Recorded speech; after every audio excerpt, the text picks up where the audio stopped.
Namaste, good morning, good afternoon, good evening, wherever you may be across the planet, around the world. My name is Gregg Prescott from In5D.com, and you're tuned into another Spirit Chat. Today, we're going to be talking about the Zodiac generations. Each generation has its own unique signature, and we're going to be talking about that. First things first, I watched this pretty interesting video called An Inconvenient History, and it was really interesting, except, of course, I didn't agree with everything they were saying, which it'd be strange if anyone agreed with 100% of what anyone was saying, myself included, and anyone else that's listening. But there was something, it was very interesting. It was a 2-hour video, and within that video, there were a lot of truths that a lot of people probably don't want to hear, and understandably, but she specifically took down the comments for the video because there were a lot of controversial subjects being talked about, and I can't blame her for doing that. There were some things, though, that I disagreed with on that video. And this is just me and my own personal beliefs. She believes that the Bible is the truth. There is truth in the Bible. It was written in perfect astro-theological order. Give it credit for that. To me, it's a story of the Zodiac, which she doesn't believe in. She does believe in Jesus, which I don't believe in. She says that the New Age is a distraction, which it may be. Kind of denies meditation. She promotes the flat Earth. Believes that the mark of the beast is the upcoming financial reset, which I don't agree with that, and that you need salvation through Jesus, and I don't believe that either. So, but there is, that being said, there is a lot of great material on there. Her channel is called Probably Alexandra. It's worth checking out. Honestly, it's a 2-hour video, and I thought it was pretty cool. Now, oh man, I had a dream last night, and I think it's kind of a premonition to what I've been kind of edging toward. My dream last night was that I was making homemade soap. And I was trying to figure out what size container to put the soap in. And I just couldn't figure it out. And then I knew I had to cut it up evenly. And I had a feeling, though, what I was making was, as crazy as it sounds, rose petal soap. So I'm wondering what the meaning of that would be. But that was my dream. I was making soap and trying to figure out what container to put it in. Now, when I woke up this morning, I kind of understood why I dreamt what I dreamt, because I put on a little weight. Many of us have since this quarantine. I put a little weight on, and I was telling Allie the other day, I need to go on a diet. I feel like I'm in my Elvis stage at his end of his life right now. Oh, thank you very much. That kind of thing, big Elvis stage right now. So I decided I'm going to go on a diet and start losing weight. And I thought, well, maybe that's what that dream was trying to tell me, with the soap being a cleansing yourself. So I'm looking at several different diets. I'm probably going to be doing the fruitarian thing for a little while, and then I'll go to the Atkins diet and then back to the fruitarian. I don't want to stick with one in particular. I'm also taking supplements. Here's one of them, Garcinia cambogia, and turmeric, which is probably a good thing to take regardless. Apple cider vinegar. I hate the taste of apple cider vinegar, so I take it in capsules. I take 2 of those every day. And the last thing to help cleanse my body of toxins activated charcoal capsules. Yeah, so doing all that stuff, gonna get my beach body back. And it's more for the health aspect of everything. I did put weight on, and it came out of nowhere. I'm like, screw it, I need to take this weight off, and I can take it off like that. So it was a few days ago that I weighed myself, and I've already lost 4 pounds in just a few days. I have a treadmill that I'm using, so doing a little bit more exercising, and hope to lose like 30 pounds in 3 months. So that would put me on target to where I need to be. Okay, let's take a peek at our oracle cards. First one up is the spirit messages. Now, if anyone's watching right now, if anyone is in the chat room and would like to do some oracle cards, I'll be bringing you guys in later on if you want to do that. So our first one, like I said, is the spirit messages from John Holland, and it says, hello from heaven. So if someone out there is thinking about somebody that has passed or recently lost somebody, or even feels like perhaps maybe they've been visited by somebody that they love on the other side of the veil, let it be known that this is a group reading. So you're being spoken to by someone, and you know who this is. So I'm reading this specifically to you. And I find it's a lot easier for me to read with this flashlight. Okay, so hello from heaven. Your loved ones in the spirit world want to connect with you as much as you want to connect with them. They know you've been thinking about them, and they're sending you signs and symbols to show you how much they love you and to prove they're with you at this time.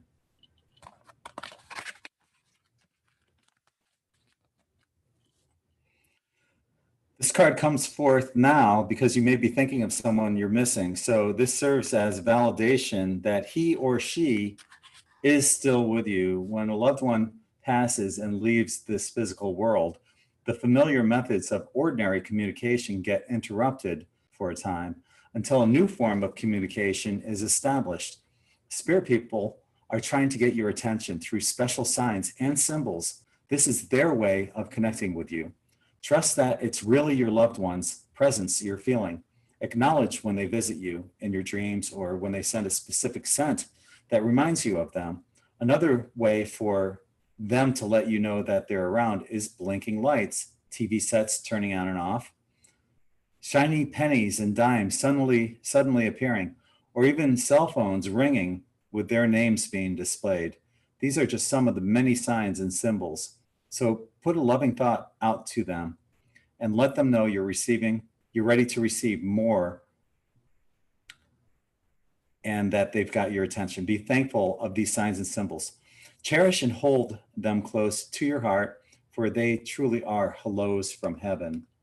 You know what I do when I find those pennies or whatever, whenever I find a coin, I always look at the date on it, because the date has some kind of meaning or symbolism to it. You know, oftentimes it might be like 1994 when my daughter was born, or, you know, the numbers might add up to some 11 or 22 or 33 or something like that. There's always some kind of meaning to that the date on that coin. So the next time you find a coin, be sure you check out the date, and it might be something that has an extra meaning to you. And more specifically, it could be somebody from the other side of the veil trying to contact you.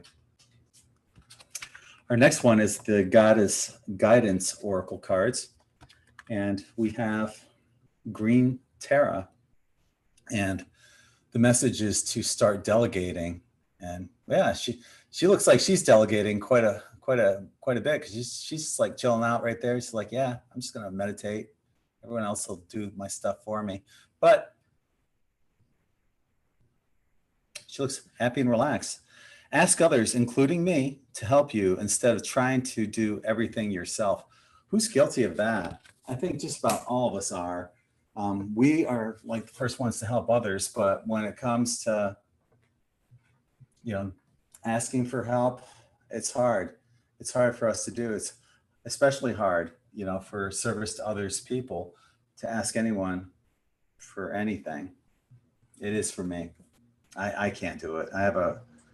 It's hard enough for me to promote anything that I do here on In5D, or to ask anyone to help me promote anything, articles or whatever. I can't, have a hard time doing that. And I shouldn't. I should say, hey, please help me out, but I can't. I have a hard time doing it. Need to get over that. So that's a good message. That's a good message. Green Terra, start delegating, ask others to help you instead of trying to do everything by yourself. That's probably what led to my heart attack. One of the many things, that being a workaholic, amongst other things. Anyway, so we have some tarot cards. And this is from, once again, I'm going to use the Tarot of Dreams cards. And our first one is the Ace of Wands. The artwork on these cards is so magnificent. Ciro Marchetti.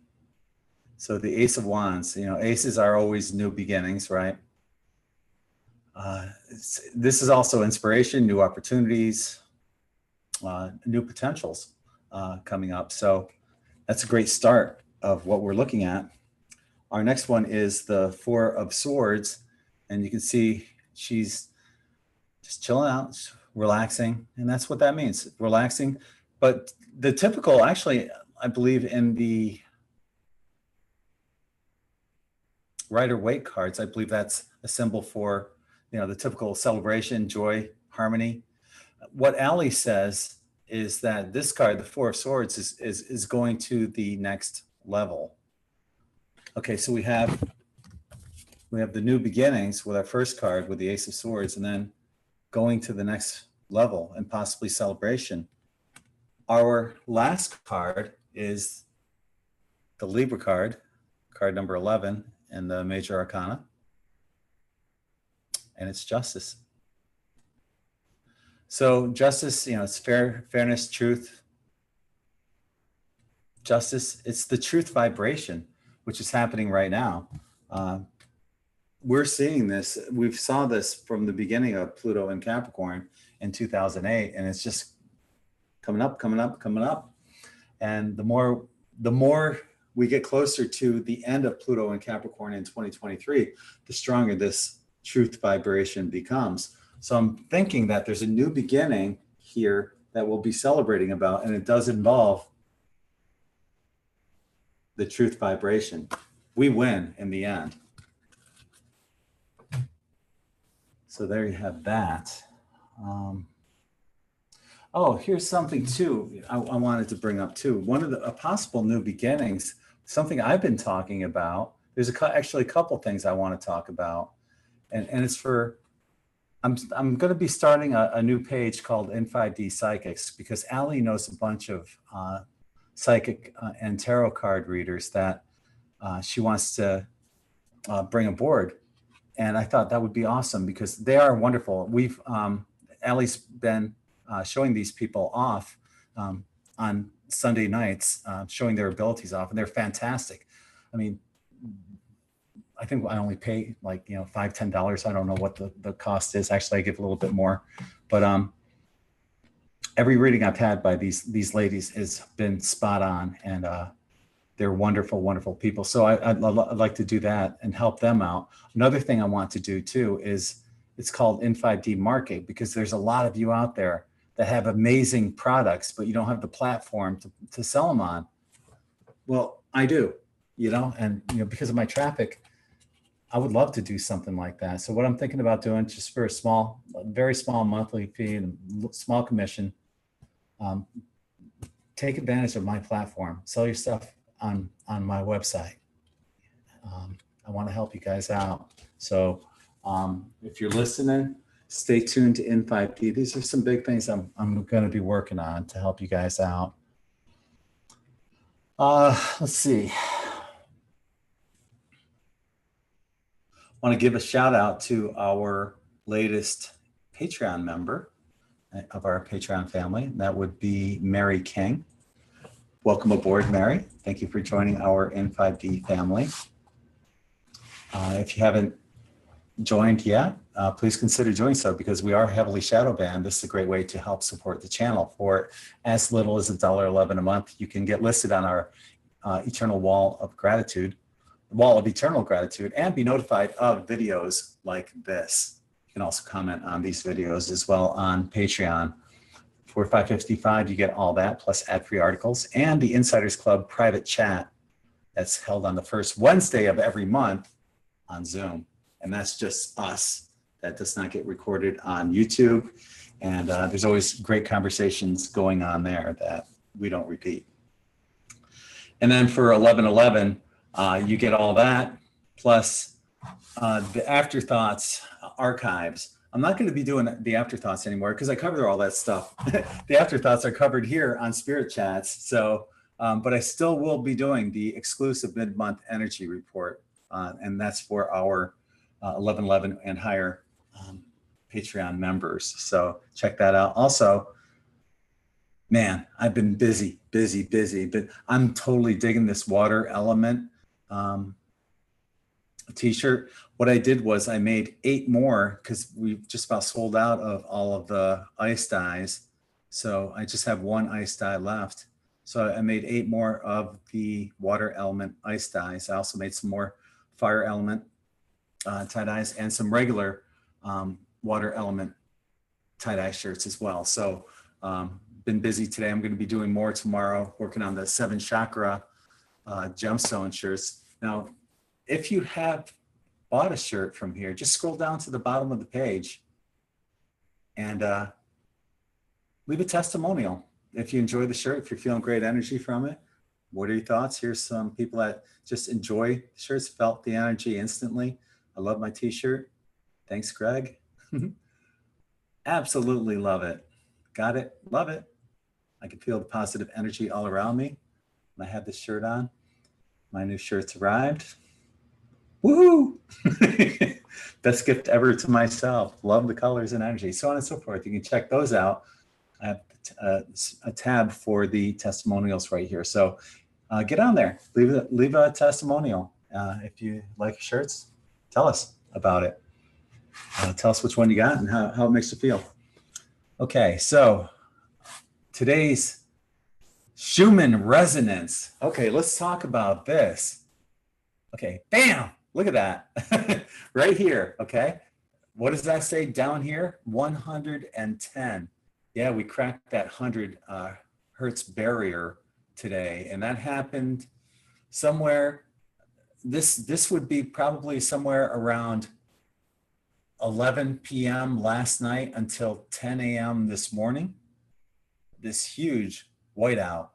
So yeah, if you guys felt that at 11 o'clock last night through 10 a.m. this morning, we had this huge rush coming in. And here you can get a better look at those frequencies right here. So we had this huge, almost near whiteout. The energies did come down and peaked out at 110 hertz right here. So bam. Lastly, I just want to talk about today's high-pitched frequency. Today's high-pitched frequencies in the key of F major. That's the heart chakra. The mantra is I love, and it's represented by the moon, emotions, the inner world, peacefulness, and bliss. So when you hear these high-pitched frequencies of F major, the heart chakra, you want to tap into your heart frequencies. The heart chakra represents the moon, which opposes the sun. So the heart chakra is the ultimate balance, being located between the upper 3 chakras and the lower 3 chakras. So you got 3 down here, 3 up here, and with the heart right in the middle. So that makes it basically the mediator of both chakras. The key of love is coming in to heal and transmute. That's what this frequency means. And it means it's healing all of our chakras. So it's cleansing. It's giving us basically an overall cleansing of our chakras.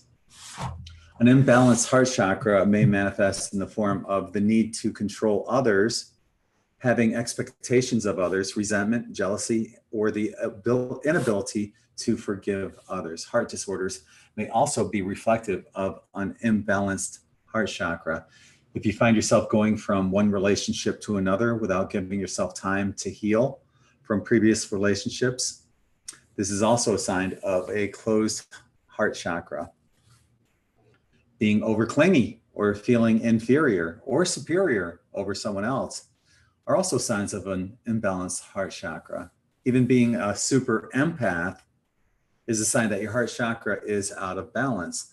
Learn how to detach your energy connections to others in order to be a balanced empath. Light a candle or some incense and take a long Epsom salt bath and simply detach. So in Sonia Chikette's book, True Balance, which I highly recommend, it's a really great read and helps you understand what you can do for each chakra if it's out of balance. But some of her suggestions in the book, True Balance, include hugging someone, preferably bear hugs if you're me. And if you know me, I give huge bear hugs. Prepare a homemade meal for someone special. Take a walk of gratitude. Highly recommend that. Write a letter of gratitude to someone you appreciate. Ground outdoors. If the weather is inclement, then ground to a green gemstone such as jade, green tourmaline, or emerald. Watch a love story. Wear something green. Eat something green, but not necessarily moldy. Apologize to someone. Forgive others as well as yourself, or play with a puppy or kitten. Just some wonderful practical ways of overcoming and helping to mend that heart chakra, which we're getting that frequency right now. I always take those frequency reports right before I come on. So that's the current frequency. They may change throughout the day, but that's what we're looking at right now. Now, let's go into our topic, and that's the Zodiac generations, which actually is basically Pluto generations. I'll do a screenshot of what the Pluto generations are. And this is really, really fascinating. And here there are, because of retrogrades, certain planets may come in and out, and certain Pluto in generations will go in and out. So, and this is all due to retrogrades, but this is the chart. So myself, I was born in October of 1960. So I'm Pluto in Virgo, which went from 1957 until 1971. Now we went back as far as Pluto in Cancer because chances are there's probably not too many people in the previous generation. So the earliest one that we go back to began in 1914 to 1939. This may be your parents or grandparents, or depending if you're really young, great-grandparents. That's their generation. Now, my father and mother both fit in here. My dad was born in 1929, I believe, and mom was 1936. 1928 for my dad, 1930. There's an 8-year difference. So yeah, they're both Pluto and Cancer generation. And we'll talk a little bit more specifically about these. The next one is the Pluto and Leo generation. This is the generation that inspired my generation.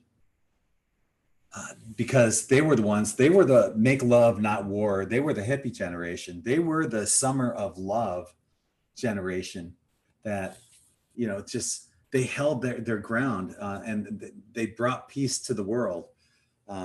Unfortunately, due to a lack of organizational structure, it didn't work out too well. But they had the right premise. It just lacked organization. So yeah, and because they held that energy and continued to hold that, for me, I used to play lead and rhythm guitar in a number of hard rock bands in the 1980s. In the meanwhile, the Pluto and Leo generation is holding space, holding ground for me, waiting and waiting and waiting until I finally said, oh, wait, they got something here. I got to check them out. So yeah, and I'm so grateful. These are people like Dolores Cannon, Barbara Marciniak, Jose Arguelles, Dr. Masaru Emoto.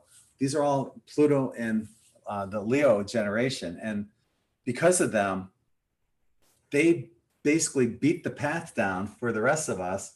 And if it wasn't for them, I don't know if I would be doing this, and none of us would be here right now. There's so many things that went into these generations. So I'm going to talk first about the Pluto in Cancer generation, just briefly. My mother was born at the end of the Pluto in Cancer, and she has a hard time coping with this concept. You'll find that people who were born with Pluto in Cancer or the early years of Pluto in Leo on their birth charts are pretty much set in their ways. You know, they're older, and that's their generation. The Pluto in Cancer generation were born between May 26, 1914 through June 14th, 1939. And the Pluto in Leo generation were born between June 14th, 1939 through August 19th, 1957. I'm not saying it's everyone, but because all generations are waking up right now. But when you're talking about the Pluto in Cancer generation, they are generally more set in their ways than the Pluto in Leo generation. So let's go on to the Pluto in Leo generation. That began back in basically 1939 through 1957. That would be my oldest sister. So the Pluto in Leo generation, and it's funny because my oldest sister is only 3 years older than me, but she's a generation apart from me. And that's how, and you can see it in our likes in music. She is more of like freedom rock, you know, bands like Bread, America, Jim Croce, Rod Stewart, and I'm more the, you know, 80s hard rock. 3 years difference in age, but a whole generation in Zodiac, Pluto generations. So it's really interesting. And you'll find you may have these overlaps too, where you're going to see these generational differences even on just a few years difference. So the Pluto and Leo generation brought us rock and roll, the hippie movement, and peaceful protests against government tyranny and oppression. But many of them ended up conforming to society and now are the leaders of the banking industry and are politicians or leaders in the mainstream media and are the ones responsible for keeping us suppressed as a society. Also keep in mind that many of the people toward the end of Pluto in Leo generation have a lot of the same energies as the Pluto in Virgo generation. These are the make love, not war flower children who led many protests and radically changed the way of thinking for many people. Unfortunately, the hippie movement was too disorganized, and despite having the best of intentions, it fell to the wayside only to be revived in a more organized fashion right now. Many of those people who were born in the latter part of the Pluto and Leo generation stand true to their values and refuse to comply to a society that is not in harmony with humanity's best interests. Now, the summer of love was 1967. I was 6 years old. And even though I didn't understand the summer of love, I felt it. I didn't understand it, but I felt it. And that's locked into my cellular memory. I can't forget that. I can't forget that feeling. And I could only wish that I was much older at that time. But like I said, I was only 6 years old. And I did remember what that felt like during the summer of love in 1967. The next generation is my generation, and that's Pluto in Virgo. And they are born between 1957 and 1972. So many of the Pluto and Virgo generation of the 1960s can remember the feeling of the energies of the summer of love that was planted by the Pluto and Leo generation. But like me, they were too young to understand what it meant. The Pluto and Virgo generation have many of their trailblazers the Pluto and Virgo generation have many of the trailblazers who began questioning the system and were the first generation who truly began looking outside the box.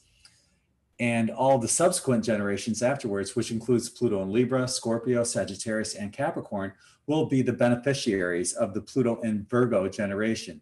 If you look at many of the leaders within the spiritual and metaphysical genre, you'll find an extremely high percentage of people that have Pluto and Virgo, myself included. And from the Pluto and Virgo generation moving forward, we're all here to make a huge difference in this world, and we will be considered the founding mothers and fathers who led the future generations into the golden age. We are the generations who dare to be different in such a radical way that we didn't conform to society. Society conformed to us. With the seed planted, all of the subsequent generations following Pluto and Virgo will be known as the people who forever changed society from the one that is ruled by tyranny and oppression to one that works in humanity's best interest. Those in power are trying to do their best to keep these generations distracted through cell phones, video games, television, etc. But at some point, it will just click within these generations that they're here for a much greater purpose. Pluto and Libra. Now, these are people that were born from 1971 until George Orwell's 1984. Pluto and Libra energy is centered around partnerships and relationships, and many of these children born into this generation experienced parental divorces. The children are known as the Generation X kids, and unlike their parents who divorced during this time period, they are more likely to find balance within their relationships once they settle on finding a lifelong partner. Many of these kids either excelled in the arts and music or have an affinity for either. This is the time when a new breed of children started incarnating the planet. Many of these are known as the indigo children and the crystal children. And while we as parents may not understand their obsessions for texting, planking, Batmaning, remember when they were doing that, all that stuff? These are the children who are rebelling in their own ways. They're more apt to work on things, to work things out on their own, rather than receiving help from others. And this is a blessing because it teaches them how to problem solve at an early age. Now, the next generation is Pluto and Scorpio. They're born between 1984 and 1995. This is my daughter's generation. The Pluto and Scorpio generation is a good example of this. Many of the kids that will hit the dark night of the soul at an early age will find out that it's actually a blessing. At some point, it will seem that life couldn't possibly get any worse than it is for these kids, but they'll learn a lot from these experiences and will exponentially grow as spiritual beings from it. There is a good chance that many of the Pluto and Scorpio generations will experience the dark night of the soul around the same time as their parents experiencing it. So mom, dad, and the child will all go through the dark night of the soul together.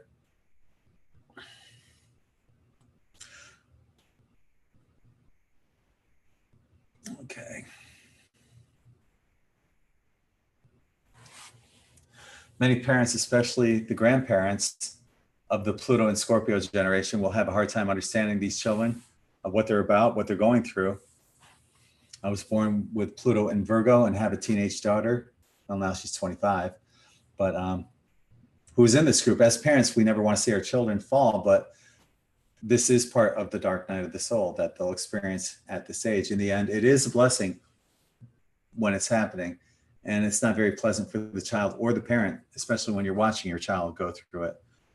Some parents may, and adults may construe those born under Pluto and Scorpio as being stubborn, which may be true to some extent, but those born under this alignment are learning how to solve problems on their own at an early age while thinking of creative solutions to that which has already been broken. By the time that Pluto and Scorpio groups gets into their teens, they've begun to see the world that their parents and grandparents have created, filled with chemtrails, GMOs, fluoridated water, and numerous vaccines. If this happened to any other generational group, then could you see how potentially disturbing it might be to those born with Pluto and Scorpio? If you were born with Pluto and Scorpio, then you're probably going to be doing a lot of soul searching. You may ask yourself, what is my role or purpose here? At a much younger age than your parents or grandparents, deep inside, you know you have a large role during this incarnation, but you are less likely to ask for guidance or help as you prefer to work things out on your own. The next generation after that is the Pluto in Sagittarius. So the Pluto in Sagittarius generation is very philosophical and rebellious. They seek action and abhor boredom. This is the generation that will take current ideas and turn them into something so amazingly unfathomable. Where'd it go? I lost it. Sorry about that. I scrolled and then it went. Okay. This is the generation that will take current ideas and turn them into something so amazingly unfathomable that will completely change life as we know it. So they're here to make great things happen. From this generation, we are going to see many new ideas and inventions from kids who have limited educations in any given areas of life, yet are able to figure things out without the need for a formal education. And through this coronavirus thing, we're seeing homeschooling and people probably going to alternate forms of education as well. So in other words, it will seem as though their minds are wired a little bit differently, as they are able to access both hemispheres of the brain with relative ease. And that was the Pluto and Sagittarius generation. That goes from January 1995 until November 2008. And then our last one, which we're currently in, and the children that are being born right now, basically, is the Pluto in Capricorn. And that began in 2008 and stays there, like I said, until 2023. This is their generation, Pluto and Capricorn generation. We're born with the energies of complete restoration, and will take that which was created to control humanity and turn it into something that is in humanity's best interest. They were born into the energy of being controlled and find it very discordant to their demeanor. This energy, with this energy locked into their cellular DNA, they will use it to further their ideas from the Pluto and Sagittarius generation and turn something that was previously thought of as being amazingly unfathomable into something well beyond that. So those are your Pluto generations. I'm going to give you a screenshot here real quick so you can take a look at perhaps which generation you are.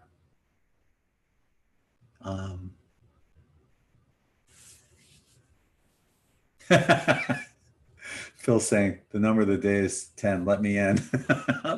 I'll let you in as soon as I get off the screen share. But here's your chart, and let me know which generation you are. And with that being said, I'm gonna open up the room. I'm gonna let Phil in first. Thank you for the super chat, brother.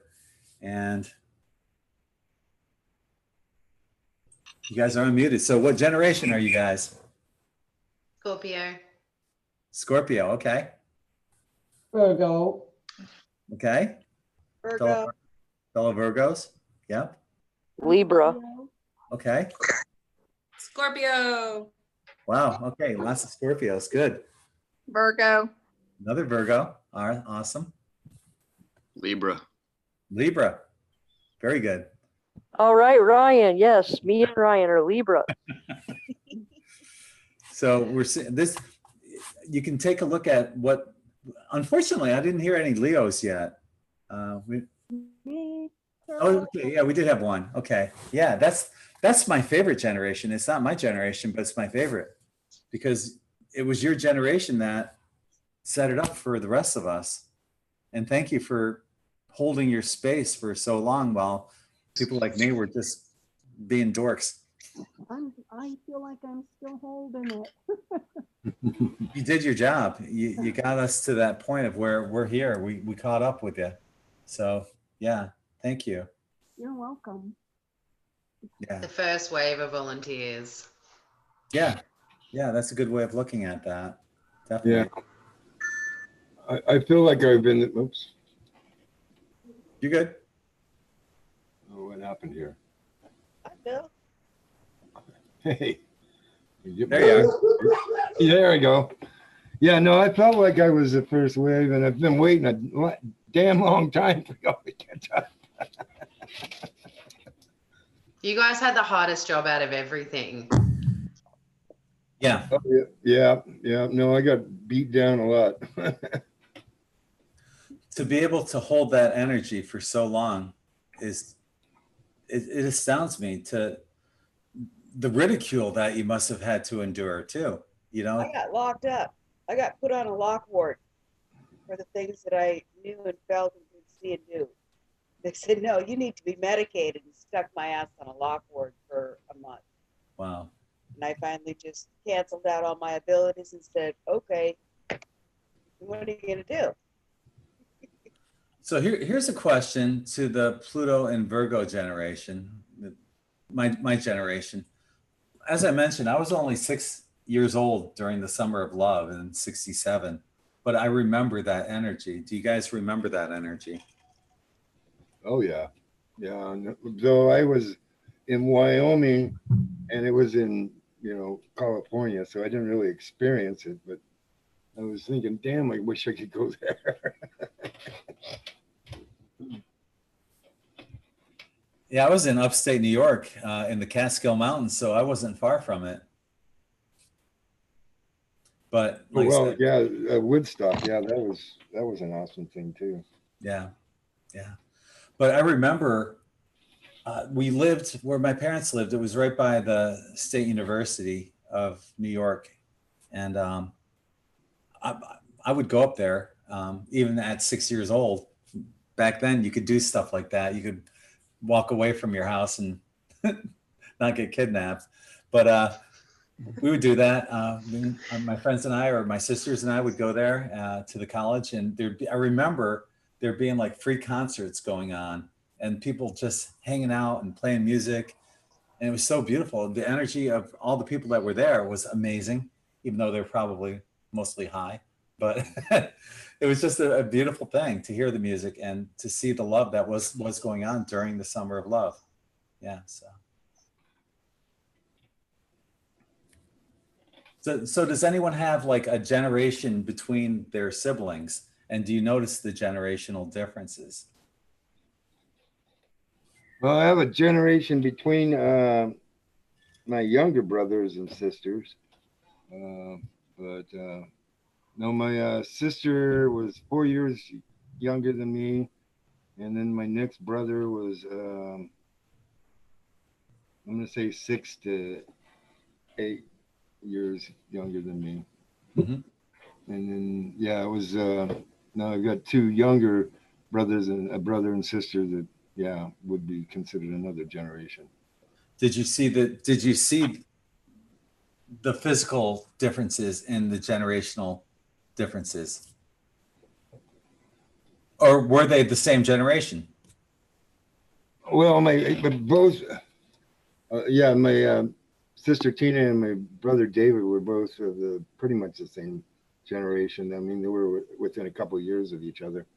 And the only thing I would notice about my brother David is that he was a really mellow person. Mm-hmm.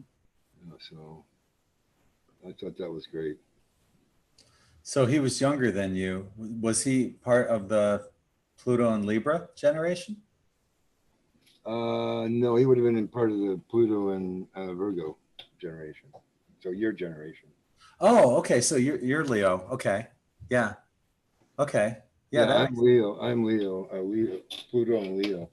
Oh man, thank you as well for holding space for the rest of us. Yeah, don't thank me because I wasn't really holding it. I was just going along, bumbling along until probably, about the 2001 when that 9/11 went down. Then that kind of woke me up and said, something's amiss here. I got to figure this out. The ones I really admire are the ones that were like at the 87 harmonic convergence. So here they are, like 20 years after the summer of love, and they're still holding space, still doing what they were doing. Most of them were the Pluto and Leo generation that were the ones that were responsible for it definitely were the Pluto and Leo generation. That's why I love that generation so much. Yeah. In '87, I was playing lead guitar for this hard rock band called Sweet Revenge.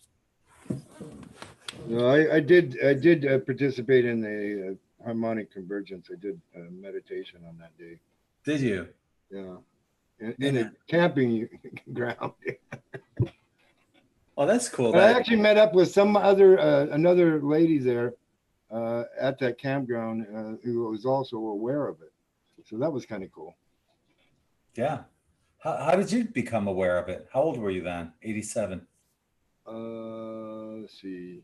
That's 20. I would have been 24. No, 24 at that time. no. I was 26, and I'm Pluto and Virgo. Oh, wait a minute. Let's see. Let me do the math here. Wait a minute. Oh, wait. You said 87. Yes. Yeah, that would have been. I've been 34. 34. Okay. Sorry. Yeah. Oh, that's cool. How did you learn about the harmonic convergence at that age? It was in. I can't remember what magazine I got it out of. I was reading it in a magazine. I thought, oh, that's cool. I want to do something for that day. But that's all I can remember. I can't remember exactly the publication that I had. For anyone that's just tuning in, we're talking about the Pluto generations. Anyone being born right now is in Pluto and Capricorn. You guys have heard me talk about Pluto and Capricorn since basically it came out in 2008. It stays there until 2024, according to this chart. I thought it was 2023 myself, but this chart says 2024 in that area. But these are the generations. Each generation has its own energy signature. So, and you may find that, like myself, I have a sister, an older sister that's in the Pluto and Leo generation, but I'm Pluto and Virgo. And we only differ from 3 years. She was born in February of 1957, right at the end of Pluto and Leo. And I was born in October of 1960. So you may find that there are generational differences if you have something like that, as I did with my sister and me. So I'm going to go back to the chat room, take that off. It's really fascinating. I interviewed Jim Delacoli. He's an astrologer, and we talked about this. You can find the interview on the In5D YouTube channel. I was just listening to that the other day because I was thinking about getting Jim back on here and having him talk about current issues, because he's really good with that. But he's really fascinating to talk about these Pluto energies as well. It'd be cool to do another show with him on that. So what do you guys think? Do you believe in astrology? Do you, not the astrology like, what's in the newspaper is crap, but That's horoscopes. yeah. No, I think it behooves everybody to do get their natal chart done for them. It gave me a lot of insight into myself. Though I still feel it's only about a third of what makes you up. So the 1/3 is the zodiacal positions of the planets. The other is your genetics, of course. And then the third is your soul or your spirit that's powering all of that. I feel like people spend so much of their life, well, if you're on this journey, I guess, looking for who you are. And I've done natal charts of probably 30 people in the last 20 years, and every single one of them is just something's clicked. They understand themselves now, and that whole energy they were focusing on figuring out why I'm the way I am or who am I, they can let that go and then move on to the next level of their understanding of things. So I think we should be given our natal charts at birth, to be honest. Just cut that out straight away. Yeah, that should be taught in schools, as a matter of fact. Yeah, I completely agree. Some of the stuff that we're learning in schools is asinine. Like, I remember this formula, y = mx + b. I'll never use that formula in my life, but why do I remember that? I'd much rather remember, something like what we're talking about, all this stuff, and have that ingrained into my mind instead of crap that I'll never use.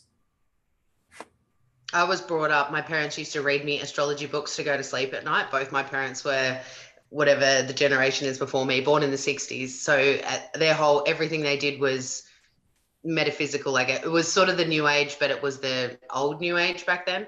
And they used to read me astrology books and stuff as a kid. So I've always loved astrology. Yeah. It's accurate. It's an accurate science. It's a good bridge between spirituality and science in a sense. Well, those that don't learn from the cycles of history are doomed to repeat it. It shows us how things are, things are cyclic and they keep coming around. Pluto in Capricorn is the perfect example. The last time Pluto was in Capricorn was during both the French and American revolutions. And here we are, several hundred years later, and we're going through a revolution here in the United States. France is going through a revolution right now. Numerous countries have had revolutions. It's all coming back again. It's the same energy. But I think something big at the end is going to happen, though, this time. Really big. Well, it always does. Yeah. And we're ending an age, like we're ending a bigger cycle, a 26,000 year cycle this time, So yeah. It's the downfall to humanity is we live such short period of time. So we can only, we've gone enough past the Second World War in a sense now that enough generations have been born, we've forgotten what war is. So it's the perfect opportunity for that to bring back another war because we haven't got that direct memory or that direct, like, here's my great grandfather standing here telling me about the war. Because we only live 80, 90 years, every 100 years something new can happen and no one was alive to have known about it. So yeah, it's exactly right. If you're ignorant, if you don't look to cycles in history. Yeah, and this is a grand cycle of, that we're finishing up a series of 5 grand cycles on top of that one large cycle of 26,000 years. So we got 5 cycles of 26,000 years, which makes a grand cycle. It's huge. What is going to happen here, I believe, is the reason why we have so many galactic neighbors and friends above us right now to welcome us and to be part of it, to join in with us. Well, the other reason that we have so many above us is because we have so many on the ground. The ground crew, I've heard now, is right at 4 billion. Not all of them are awake, of course, but yeah. I'm only coming down here if you guys are going to be up there supporting me. And then they took off for me to wake up. 4 billion. That's awesome. Yeah, it should have been enough if we'd all woke up or hadn't gone to sleep or something like that. Mm-hmm. So. I wonder if in the next cycle we won't have children born with the veil. So you know how Earth has its veil and we come in and we forget, but most starseeds that I've ever met remember from birth. So we kind of like went through, we didn't have that veil at birth for whatever reason. I wonder if the next generations of the coronials that are going to be born, whether they don't have that veil either, because part of what we're doing here is removing the veil. I've actually heard that there are 2 to 3 years of children who are already in without the veil. So they're coming in without the veil already. Yeah. Yeah, I think most of the crystal children, which are being born right now, don't have a veil. I mean, Mary Rodman talks about a lot of children like that, and they come across with a whole bunch of knowledge. Advanced DNA, 3 strands of DNA is being shown now with some of these kids. Yeah. Right. Well, that means we did our job. I'm sorry. We did our job. Like we did it. We did it. We really did this. Yeah, I believe we've done, but I don't think we've done enough yet. And especially since I've had 2 channelings in the last this week so far, counting Sunday, and both have talked about we need to raise our vibration. So we don't have it totally in the bag, but I think we've got it. We're getting there. And that's a constant thing though, for many of us, constantly working on that, but it's not high enough. Are you saying that as a group, as the collective, we need to, or individually, or both? Both is is the message I've been getting. Okay. That we're still not, we can't fall back on our accolades. Would be another way to say it. But we need to keep pushing forward and keep raising our. I guess there's going to be a meditation here on the 22nd, and I would really recommend everybody join in on that one. I'll try to get the particulars on it. I just heard about it. Okay. Yeah. So I think anytime we've got a chance to do a group meditation, we should jump in and do it, because that'll make this transition a whole lot smoother and a whole lot better. For more people will come in with it. And Who's the other hosting? thing, oh, I'm sorry, go ahead. Who's hosting the meditation? You know, I can't, she told me and I couldn't, I can't remember now. So I'll have to ask her again. Yeah. Or look it up myself. Yeah. So it could be the 144K guys, ground crew command. I know that he does group meditations a lot, and but it could be somebody else too. So I don't really care. Okay. Well, I do care. I care about what they're meditating on. Right. Just as long as we're getting a big group up together, I think that's the important. The bigger groups that we can get, the better, the more smoother this transition will be. But it is happening. It's just how ugly it'll be.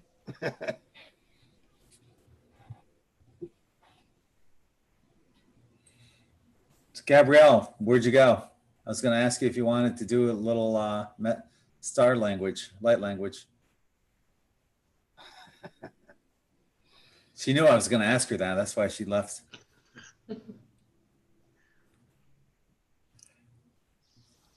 Would you like to do some, Phil? Un momento, Purdy, please.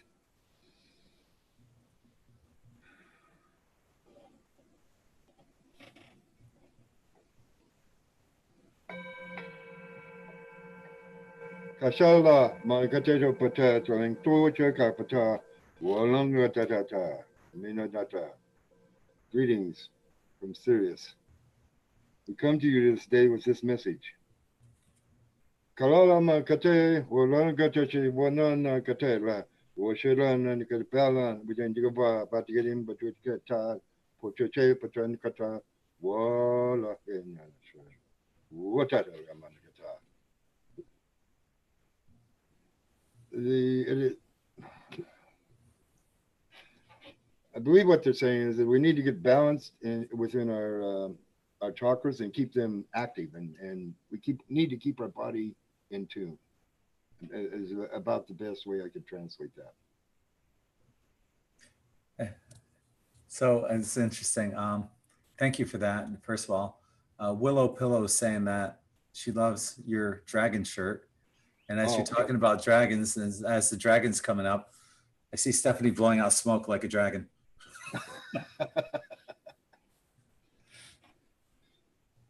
Well, yeah, I've had more contact with the Emerald Dragon these days too. So the bell is almost not there now even from us adults, I would say. At least in my case. I don't know about yours, but I assume that if it's happening to me, it's happening to other people. I would think. Well, in fact, I think Allie has talked about that actually. Mm-hmm. Yeah, you know, for some of us came in with a little extra knowing, and you know, we just bring that knowledge with us and help others with it. But it's a lot of it is just what I call remembering. It's more than remembering. We already know it, so we're kind of remembering that we know this. Oh, Kathy Ashby on YouTube said that light language resonated. Thanks. Yes. She's welcome. Yeah. Janine says, Phil, we love you. I love all of you too. It's funny. You guys are like reality show stars here. Everyone gets to know you, you know? I think it's awesome. Yeah. Well, speaking on these upgrades and things like that, I got the same message the other night. So I was going to say before with the Schumann resonance, last night I literally didn't sleep. I was just about to go to sleep and I got a left ear download about 11 p.m. Australian time, but it went for, I'd have to say it was 4 or 5 times longer than any download I'd ever had. So I was like, oh, I'm going to see what tone this is. It was G sharp. So between the throat and the third eye. And I was like, okay, I'm just going to meditate. And I was visiting with some family and we were doing they put me into this sort of chamber to read like bioenergetic signals. And they were talking about the point of, we're down to the nitty gritties on with this change that's happening on the earth now. And they're analyzing people's bodies and working out body wise, how can we actually handle this crystalline frequencies? So a lot of the dreams that I've been having lately have been about the codons and activating codons. And it's all been about that, you know, when you get something happens and you get that shiver down your spine. So that's a recrystallization of some of your DNA. So it's like one of your DNA is lit up and it's come into its high vibrational state. I've been getting a lot of them. And then in my dream state last night, we were going through the body and working out how able the body is to handle these sorts of things. So it's more than just a case of how much light are we bringing in, but it's they were going on about pollutants. They were going on about like different toxins and things that we've got in our body and how they're just stopping the DNA from truly lighting up at the moment. And the message I got from that is like we need to be purging a lot. Like we really need to purge our toxicity out of our bodies right now. Who are they that are saying this? You're saying they. Oh, my family. I like from where I'm from. Where are you from? And who are your family? Palladians. Okay.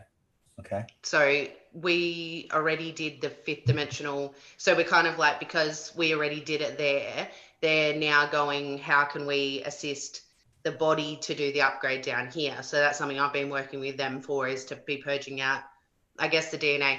Kind of, I had a bit of an aha moment with them the other day that one of my reasons for incarnating here was to find out whether or not our ascension could be done naturally, whether we could naturally evolve or whether or not we needed an artificial means of making this shift. And categorically, absolutely realized the other day that this is done completely naturally. And that's why we're going to win, because the power of moving in harmony with nature and the divine plan is what is correct and is what is going to occur on this planet. I'm glad you brought that up, because that made my dream from last night make more sense about cleansing the body, you know, and Yeah. you know, doing this stuff that I'm, you know, the activated charcoal and purifying, cleansing, definitely. Yeah. That's been an ongoing message I've been getting actually, probably since the beginning of the year. The beginning of the year was the message that Todd Medina and I both got was to, if you're addicted to anything, now's the time to get rid of those addictions. Make an effort. That's when I come to yours. I watch that with Todd Medina. I watch majority of his shows as well. And right around the start of the year, I expected this big, profound shift to take place, and I didn't feel anything. And I was like, this is what we're waiting for. Oh my God, what's happened? And then within a number of weeks, it was all I kept getting was purge. It just like removing this toxicity, not only of the physical addictions, but actually going to our emotional sources of it. So one of the things that through this quarantine that everyone's realizing is they've been putting on weight. Now, weight is always protection. It's emotional protection. So fat cells store emotion. So when we're putting all of this in and we're locking in all our emotions, we're going to have an emotional purge coming up where we're going to see the beauty that's going to come out of that is that people are going to start taking care of their bodies, because they're going to understand why we've been carrying this extra weight. We've been putting all these layers of protection on us for what purpose? To shield our light. And we're now understanding through this self-introspection in the isolation, we don't need to do that anymore. We can be all of who we are, and the people that are around us love us for being that. Someone else on YouTube is saying the same thing, that I've been getting this Cassandra, to detox. Yeah. What about fasting? Do you fast at all? I do. Yeah. So I'd started back couple of years ago with ayahuasca, I saw the power in fasting, and so I do 1 day a week of fasting. And it's been actually naturally happening lately. In the last few weeks, I've just been, the next day I wake up and go, oh, I don't think I ate yesterday. And it's just real, the emotional attachment to eating's disappearing, for starters. It's become like it's overcome it in my mind. It's not a thing anymore. I'm receiving energy in other sources now. So I'm actually putting less food into my body. Yeah, you know, I just started dieting again. I always do this, and I bounce around from different diets. But I do what's, you know, as you're familiar with, I'm sure, intermittent fasting, where you know, my last meal of the day is maybe 5, 6 o'clock in the evening, and then I don't eat again until, you know, 10, maybe the next day or whatever. But you know, I find that seems to work well for me. It gives me a good way of purifying and cleansing the body, especially when I'm taking that activated charcoal throughout the day and just flushing toxins out. Somebody mentioned C60. Have you ever taken that? No, I've never even heard of it. I was going to say distilled water is Yeah. another really good one. So I did a good couple of months of distilled water. I'm kind of because I'm a Scorpio, I'm a bit of all or nothing. So if I'm going to try something, I go all the way with it. And I drank purely distilled water for a number of months. And now I do it intermittently. I'll have a couple of days of pure distilled water to get those toxins out, and then I drink mineral water for the rest of the time. But purely doing distilled water will pull so many things out of your body. It's ridiculous. Well, Be careful though. Yeah, I was going to just say that, Go because ahead, it'll Phil. pull minerals and other things that you need out of your body too. Yeah, I found when I was doing distilled water, I was losing hair. My hair was, I was losing hair quickly, and I'm like, nope, Yeah. screw this. Yeah. I know I'm a big advocate now for like doing it, like splitting it. Like say would maybe on your fasting day, if you have 1 day a week where you do a 24-hour fast, to drink the distilled water on that day. Mm-hmm. Yeah. Yeah, probably 1 day wouldn't be bad. No. So I'm not even too. You want to watch that though. I would just say you want to look at your hair, your everything. How is that all doing? Because and the same way with charcoal, you can overdo that. You know, if you're doing that every day, it'll do the same thing. It'll deplete you. Okay. Yeah, the whole, I need the apple cider vinegar capsules, because I can't do apple cider vinegar. I did do it. I did it for quite a while, a few months, just putting like I don't know how many ounces into water and drinking it. But it was just horrible. It was so bad. I thought when I'm drinking it, I was hating it, and I thought that energy of hating the taste of it would affect how the benefits I was getting out of it, because you're putting that energy into the water. I couldn't force myself to love the taste of it, because I don't. It's horrible. But on the capsules, I can do this easily and say, yeah, yummy, gone. I'm good to go. I can't stand the taste of it either. I've never, even lemon water, like I struggle. There's so many things that are good for me that I'm just like, can't really eat. I come around eventually. I'm quite stubborn. So I do come around eventually, but it's the same with if you start drinking Shilajit, how good that is for the body, but you're only supposed to do that for a couple of months at a period as well. We're not supposed to be in a constant state of anything, even, you know, with dieting and anything like that.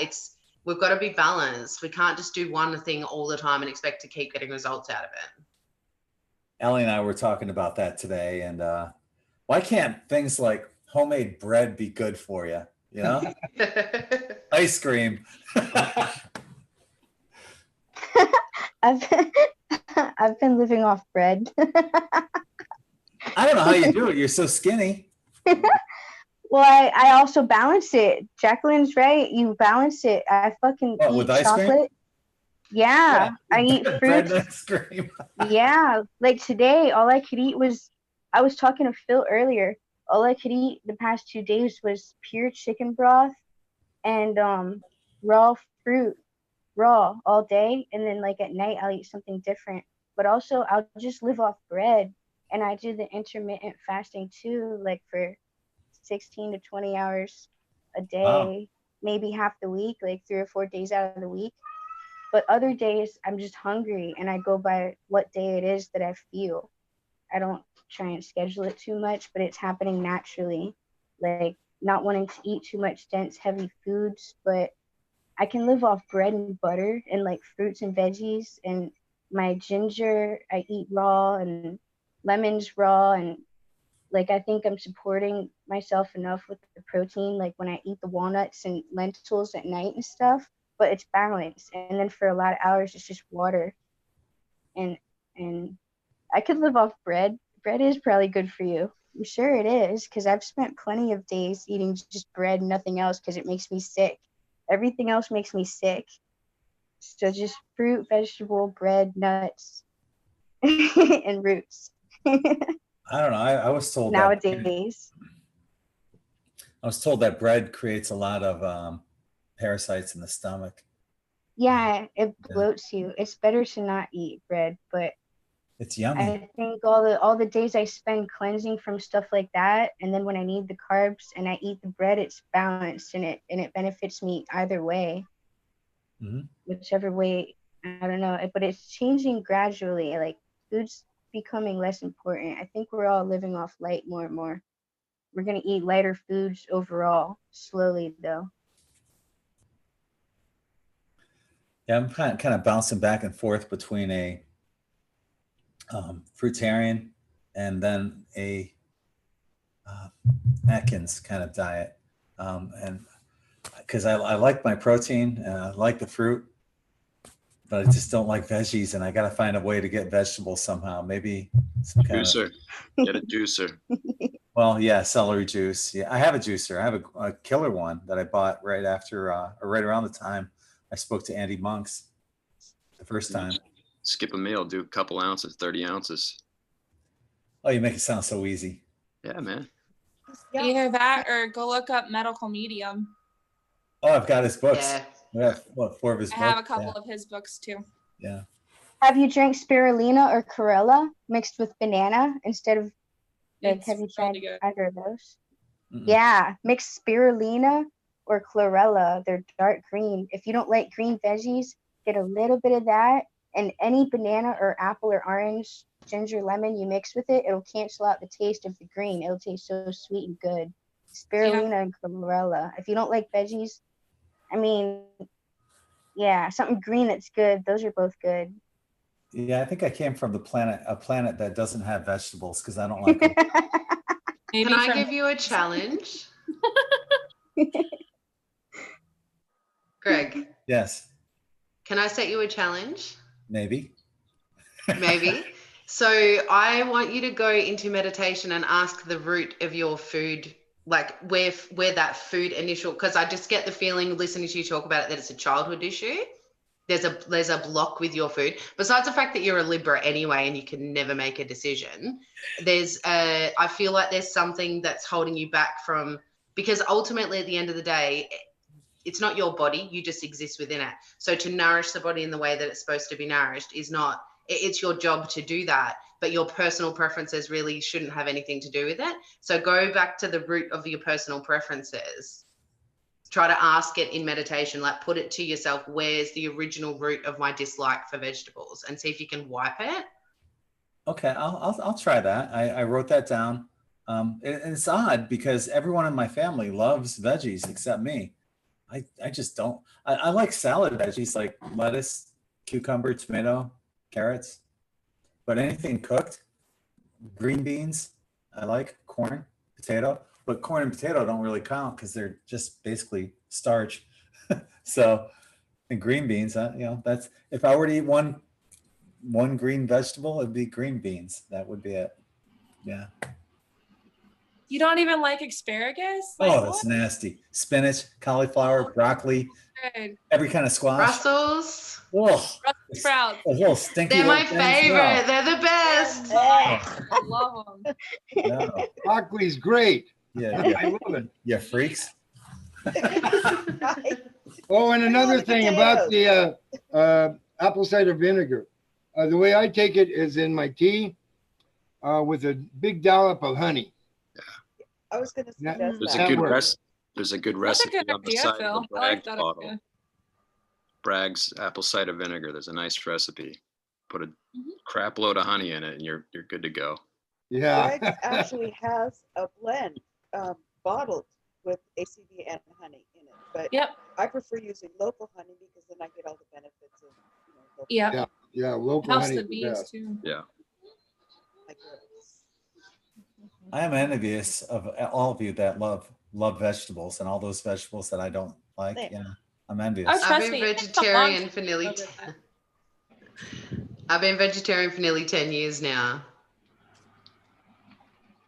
I couldn't do it.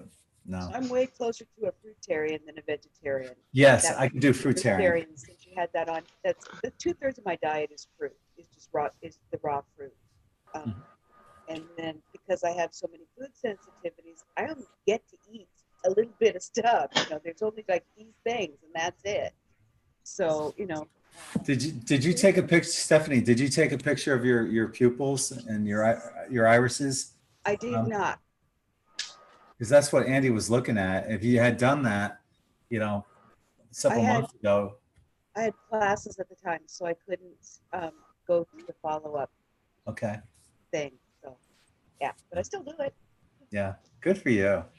Well, because of that, what he was looking at through iridology is when you do the fruitarian diet, apparently these muddied places within your iris become clearer. And he was telling me that I should have blue eyes, and there are spots that you can actually see on a close-up that there is blue in my eyes, but right now it's kind of green or hazel. Yeah. I've noticed that the spots that are like dense, or like if there's a brown fleck in there, have changed since I've been eating this way. And I do intermittent fasting too. I mean, most of the time I don't eat. I just eat in this little amount of time. Crystal water, purified crystal water. So. Well, you brought up a good point. I think that the detoxing is why, because I'm quitting the vaping, right? And the smoke is coming after, decades, like 5 decades. So I think that's why I'm so exhausted. My body is finally going, you're supporting me nutritionally. You're stopping the toxins. Okay, sit down, let me flush. So not all at once, which is the way it's going to handle. Congratulations. That must not have been easy to quit vaping. But thanks to you, thanks to In5D, all of this information I've gained and been able to apply slowly by, at my own speed is what's brought me to this point. And if I can do it, anyone can do it. I'm curious if other people have noticed a change in their eye color as they've gotten older. I've gotten a lot of comments on it. My eyes, the whites of my eyes have been much clearer, and I have blue eyes, and they've gotten almost bluer. I'll have to go back through older images, but like Jacqueline,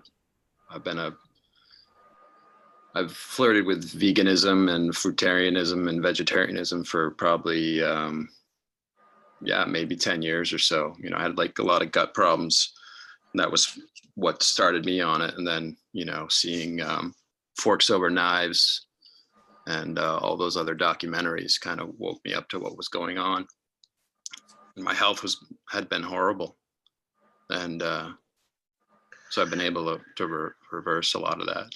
What cleared your eyes, the white in your eyes? I eat a lot of fruit. I think that's a lot. And I did that juice fast for 14 days. I did a celery fast for, I think it was 2 weeks. No, it wasn't that long. It was shorter than the juice fast because I did it with my family, and I didn't really keep track. That one was tough to do because I didn't like the taste of the celery juice. No? That was brutal. See, I'm okay with that. That's like, I don't like veggies, but juice. I'm okay with celery juice. Yeah. Yeah. I have no problem with that. Real quick. Okay. One of our In5D family members here, Christina's saying, I have a favor. I have mastitis at the moment. I'm not sure what that is. What is that, mastitis? What is it? Inflammation in the breast. Okay. Mhm. She said it's painful. Can you all send some healing to release the blockage? I've been massaging, heat padding, warm water, have amethyst on it right now. Could use some help. So Christina, this is what we do. Send her some loving healing energy right now. Mhm.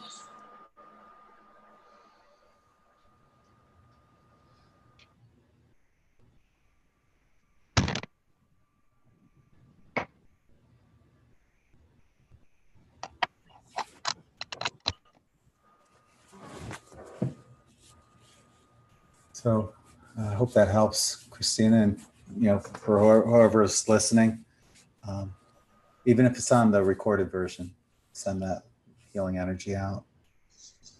Christina, put your hands on it and ask it what it's there to tell you, why it's presenting itself in the body, why that blockage is there, and speak to it and love it and ask it.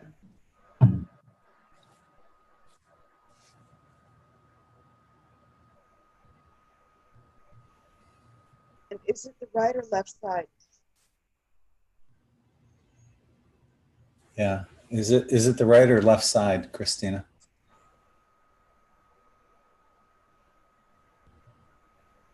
Or both?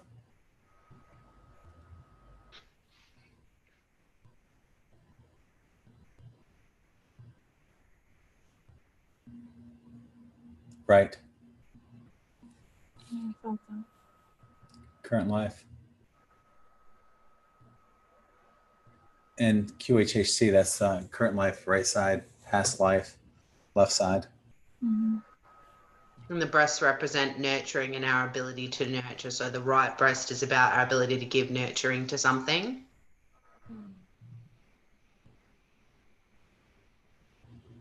So Christina, are you being taken for granted, or someone is taking your nurturing rather than you offering it? Forcing it, nurturing. Is that what you said? Yeah, I thought that's what I heard. Okay. Yeah. Maybe she needs some of Gabrielle's light language. I can try. That Me a look second. that you gave at first, you're like, panicked.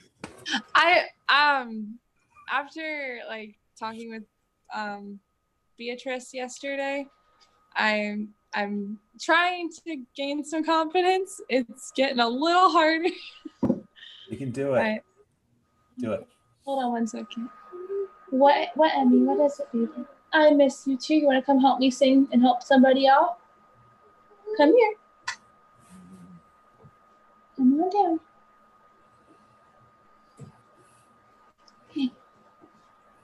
Ready? Okay. Ready?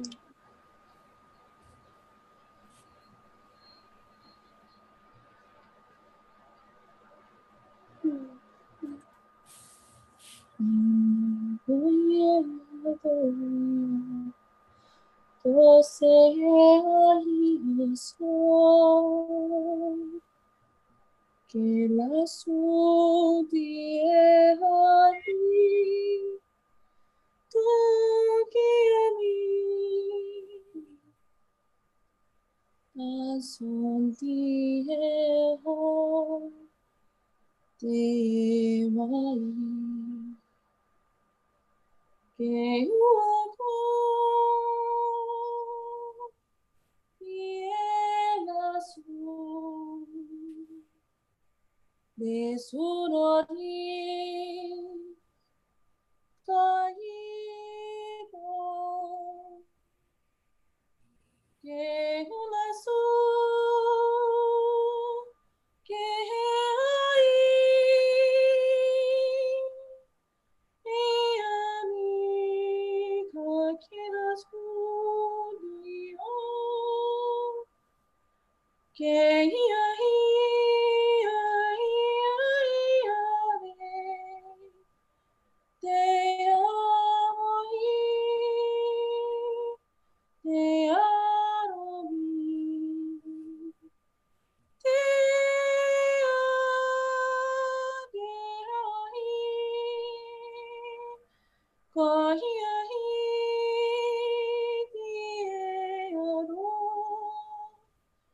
Dearo,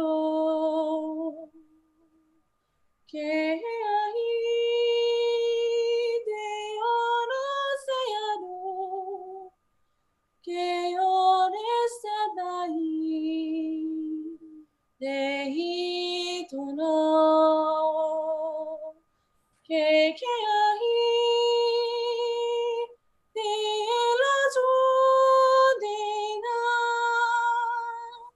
Que ahí donde nació deba dejo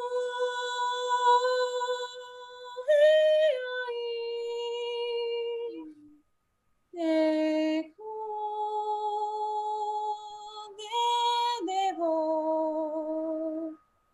de que ahí doy beso diva. Pero rey de Odeon.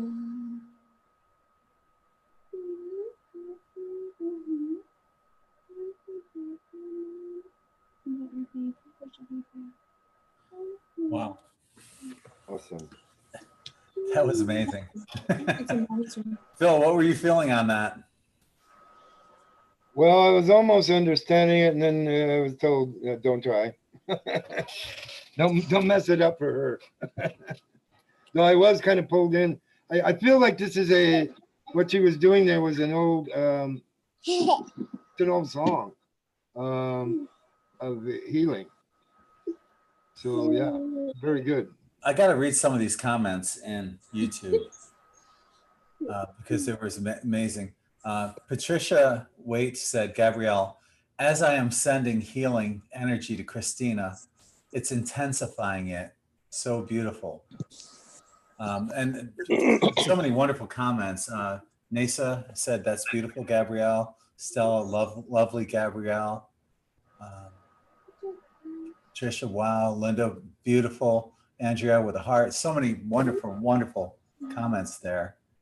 So yeah, thank you. Anything to help the family. Don't be afraid. Yeah. I'm trying not to. I'm getting more comfortable. I'm trying. Good. I see Gary is here and he's got his hand up. Yeah, hi. I just wanted to thank you, Gabrielle. You know, I closed my eyes when I was listening to that. And actually, I was kind of reminded of the Lord of the Rings when the hobbits got into the elven, the elves. I mean, you have a voice just like to me, it sounded just like something that came straight out of the Lord of the Rings that like the elf princess sang to Aragon, that was the feeling I got. It just, wow. Erwin, yeah. And it felt exactly, it reminded me of something that I had, it sounded familiar. I mean, it really did. So it's haunting and it's beautiful. And thank you for sharing that, because I personally do understand how hard it is to open your mouth and sing for the first, to sing your song to the world, because you guys saw me do it about 2 months ago for the first time in forever. And, I was doing it, I was shaking, but it felt good. But, thank you so much for that, because that just lifted my heart. And, plus the image of you were basically singing a lullaby to your baby, and I mean, what an iconic image that is. A lovely young lady singing to her child to soothe and comfort her child. That's, to me, that's just a great, great thing. And thank you so much for that. I don't want to talk too much. I just wanted to share that. No, you're fine, Gary. I appreciate that. I really do. It helps. It builds a lot of confidence knowing that I'm actually helping people versus it being used for something and that I didn't want it to be used for. So people are saying on YouTube to record it. I have recorded a couple of them. I can send them to you on Facebook. And you can see what Facebook. Yeah, sorry. I use my hands. I'm not sure how this equates to Facebook. You use your hands when you're talking? No. Not really. I do too. It's Most another of it language, comes out of my you, huh? And then people are like, "Why are you like that?" And I'm like, "I don't know what to tell you. I need to get over it." Awesome. You tell them What sign? Awesome. What sign are you? What sign are you again? I am a Taurus with I do have a Scorpio Pluto though, which is kind of the fun. Yeah, the fun. Yeah. Gary, what Pluto generation are you? I am the Leo Pluto generation. I'm the first wave guy. I was born in '57. I'm just a little bit older than Gregg, but I just slipped into that, and again, I have come to understand that this is not my first life. We all live many, many lives, and like we're all here now. Really, we're here now for what we're witnessing. We're here to help bring it about. So I'm a Leo. I don't really know my rising, and I don't really know a lot about astrology. I just know a little bit enough to be kind of dangerous with it, But I don't really want to like tell anybody anything because my whole thing now is that like I think everybody knows everything they need to know. They just need to remember it. Yes, I agree. Jenny has her hand up. Gabrielle, Yes. I want to tell you something. That song that you just sang, I have that same similar song recorded from last year when I was channeling. Oh, really? Wow. Yeah, but I don't have the voice, but it has the same where you sing the Hela. It's the same thing. And I just want to tell you that is very beautiful. And you just verified something for me. So I thank you for sharing that, because I actually was looking at my recordings last year and I happened to be singing, and it's very similar. I'm going to send it to you on Messenger. Oh, I would love to listen to it. Thank you. You're welcome. That's all I wanted to say. Send it to me too. Okay. I had a feeling that what she was saying was it's not just her song. It's a common song in like she's speaking the language, and I honor you for that, Gabriel. Yes, thank you, Gabriel. No problem. To me, it had some kind of echo of the seraphim for some reason, like the highest order of angels. That's what that's what came to me when I heard it. That was definitely a heavenly voice and singing a heavenly song, without a doubt. So thank you. Wow, you lifted my spirits, because I just got back from shopping, having to deal with the crowds and everything. And, I got here late, tuned in late. It doesn't matter. It's like, you just helped me so much with what you just did. So thank you. And again, namaste. Thank you so much. No problem. Gary, that reminded me of something. I was singing today in the store. I am healthy. I don't have to wear a mask. I am sorry that you are wearing a mask. I was just going down the aisle singing that. I don't wear a mask either, Phil, because you know what? I mean, if I was going to catch something like that, I would have caught it a long time ago, man, because I've been about it. Anyway, I'm just saying, yeah, the people that need to wear them for their own, mental health and everything, I support that fully. They have to do what they have to do. But, I'm actually in the target population. I'm old. I have about 3 different conditions that compromise my immune system. But I got a feeling. I got that feeling we get, that I know I'm just not going to get it, because it's just not in my dharma. It's just not in my path to have that. So I agree, brother, and the way it is, people that if I had young children or something like that, I would insist that everybody wore a mask within 2 miles of me, but I'm just an old guy by myself, and I'm just trying to be a beacon of hope and positivity when I go out now. My intention is I bless like everybody I pass by, and sometimes I am understanding that I do have pretty good psychic intuition and things like that, because anyway, I'm just saying that I totally agree. And I think this coronavirus, it's a blessing in disguise, because it's made us all kind of unplug from the rat race and just kind of take time for the things that are important, cherishing and loving your friends and your family, So it's a blessing in disguise, and it's been my experience, gosh, in the last year, that it seems like everything is both a blessing and a lesson for me to learn, So, and it continues, every day I get another seemingly epiphany of, oh, I was thinking about that this way, but it's actually maybe better to look at it that way, you know, that kind of thing. That's, to me, that was the secret, just stepping back and learning how to love myself, and then just not letting what other people do affect me, because, you know, I'm sorry if they're upset, but, you know, I'm just here to be happy, and I'm not going to let, you know, negative energy that comes at me now, I just kind of brush it off. I bless it for its lesson, and, you know, okay, that's fine. But, you know, some things I know I don't have to do to know I won't enjoy. Like, you know, I know for sure I don't want to grab a hot pot on a boiling stove and stick my hand into the boiling water, because I just know I've been burned before. Not a good thing to do, you know, you just kind of know that. So anyway, time for me to be quiet now. Sorry. I love you, Gary. We love you, Gary, so much. So authentic and Well, believe me, I love everybody here. You guys are my star family. You know, without a doubt. You know, we got together a long, long time ago somewhere, and we all plan to be here now. So we're here. We're here. Yeah, we're here. Mm-hmm.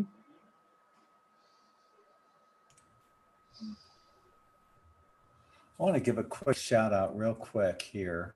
I forgot to do it earlier, just to all the people. Gary, you reminded me, and I appreciate that. To all the people that have bought shirts since the last time we were on. That would include Star, Amber, Pamela, Stephanie, Annette, Matthew, Gary, Jody, and Wendy. So thank you. Your shirts are all in the mail. They should be coming out there within, I don't know, it takes usually 4 to 6 days from being mailed from Sarasota. Also, coming up, I'm on Allie's Psychic Allie 121 page.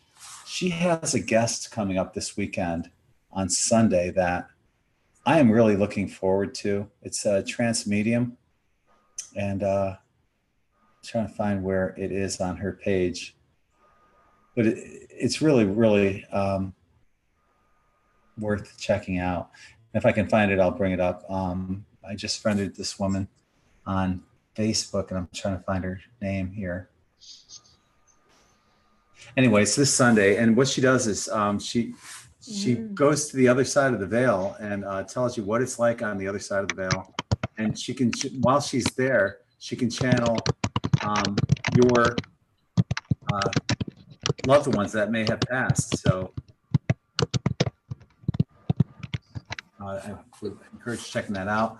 I can't find her ad that she has for it here, but that's coming up this Sunday anyway. Check that out on her Psychic Alley 121 page.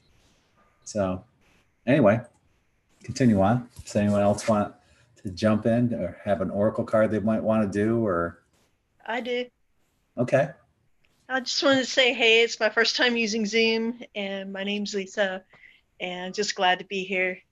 And the music was beautiful. Thank you for the beautiful song. Welcome aboard, Lisa. Yeah, Thank welcome. Welcome to the family. Welcome. See, it's not that hard, is it? Yeah. You did it. I'm an introvert.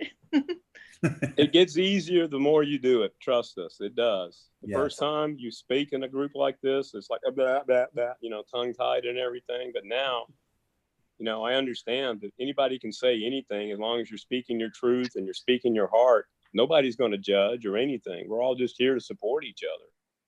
Yeah, yeah. Right? It's comforting. What are you going to do when this page gets like 100 people want to join? I don't know. I haven't thought about that yet. I know we can bring in 100 people, up to 100 right now. And then it can get bigger. I could bump it up to the next level of 500, but yeah, we're doing okay right now. Who knows? It'll be hard to keep track of everyone. I'll need some moderators in here. Yeah. I look forward to that, actually. I see it. I had a part of last night's whatever sleep was I was in the room that I'm in right now doing a talk about crystals, but your show was like everyone was on it. Like this was like nightly news was this show. And like, so everyone come in and put their little 2 bobs worth and like, that's what we learned. I had a reading by one of Allie's psychic friends, Beatrice, and she was saying this something similar, that something huge is going to happen for me, that it's going to just expand really, really big. And I hope it does, because I mean, we're all here on ground floor right now, and the more the merrier. And you know, everyone's got great stories to share, so bring it on. I would love that. I was having a conversation last night about how much the world will change without the suppression of the powers that be that are here, and just in all these different areas of life that we've been suppressed, and how much technology and information and wisdom that'll get to come out when we're not being shadow banned and things like that. So imagine if we just like flip the script, no more Kabbalah, no more anything tomorrow, we will literally just flourish. See, you know what? This would be my dream, Jacqueline, to have this going like 24/7, just spirit chat where people can come on at any time and just talk. And it would be televised on TV where people could just watch around the world if they wanted to. And just instead of like CBS and news channels and stuff, we just have like 24/7 spirituality channels. Yeah, I would love that. That would be great. That would be my dream. Channel. Yeah, spirit chat. In5D channel. Yeah. You have an audience, you know, more and more people are waking up, and, you know, even though they're trying to suppress everything that you're doing, Gregg, it's not working. You're drawing more people in every time, you know, so. Yeah, that'd be awesome.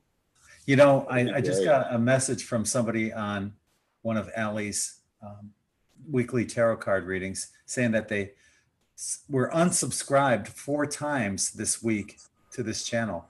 And I was looking at my numbers. I lost like 1,000 subscribers this month. They're taking my subscribers away. YouTube is. They're unsubscribing a lot of subscribers. So you know, be sure that you are subscribed. If you're watching, make sure you still are subscribed. Hit that bell notification. Give us a thumbs up too. But it'd be cool, yeah, if this thing got to that point. I would love it. I don't know. Well, being the introvert that I am, I don't know if I want it too big. Too late now. Spoken into existence. Okay. Exactly. What was that card you got? Delegate, delegate, delegate. You're right. Delegate. Yes. Yeah, I'd be willing to be one of your hosts. Oh, hell yeah, Phil. I'd take a shift. Yeah. I mean, I'll volunteer to be a moderator or something, because I'm retired and I don't have anything else to do, so I can really devote myself to this if I wanted to. You know. Yeah, Sarah's voting. I'm just saying, I'm not volunteering and making myself that. I'm just saying I'm available, Gregg. I don't want to overshadow all the wonderful work you did to get this thing up and going, man, because it's a labor of love for you. I understand that. You know. It is. This is just bringing family together. This is what I do. This is why I do what I do. You know. We're all gonna. Oh, go ahead. Oh, because we're all on our ascension journeys too. You've done so much work and you're so active and you've pioneered all this whole thing. But where's your time for you? Where's your time for your meditations and your surrender and your detoxing and your things? Like maybe you need to, in the expansion of this, you can, because you can't ask for help. We all are looking at you right now knowing like, hang on, let's just give you free gifts here and try to figure out a way for you to focus on you a bit more. I would love that. You have no idea how much I would love that. Yeah, it would be great to have, to give the keys to the car to, a number of different people where they can just log into this account and start up spirit chats at well, not necessarily the keys, but at least the punch card. Just, you don't have to give us the keys. That's yours. You can keep that. But we can punch card.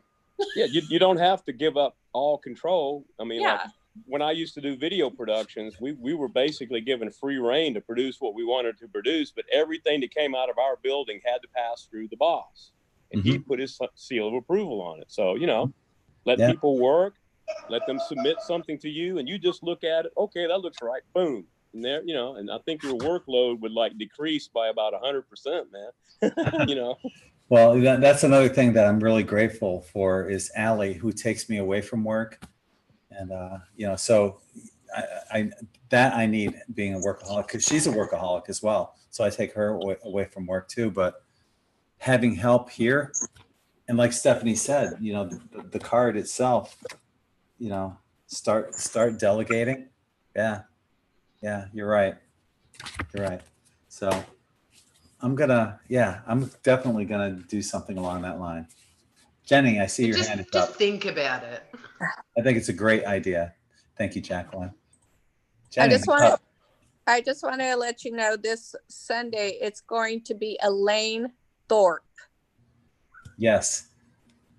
And So that is what, 7? Well, I'm on 2 p.m. I'm Pacific time, so I'm not too sure. I think it's 11 a.m. for you and 2 p.m. Yeah. on Eastern, and it's 7 p.m. UK. So yeah, Elaine Thorpe. Yeah. And I've heard so many wonderful, wonderful things about Elaine, and I can't wait for this. And I forgot what she's charging. It's not a whole heck of a lot. So I highly recommend checking it out. She may or may not get to you. It's like going to see John Holland, you know. He does a group of people, you know, 300 people at a time. And, you know, you may get called, you may not get called. But if you do, you'll have your opportunity to speak to somebody on the other side of the veil.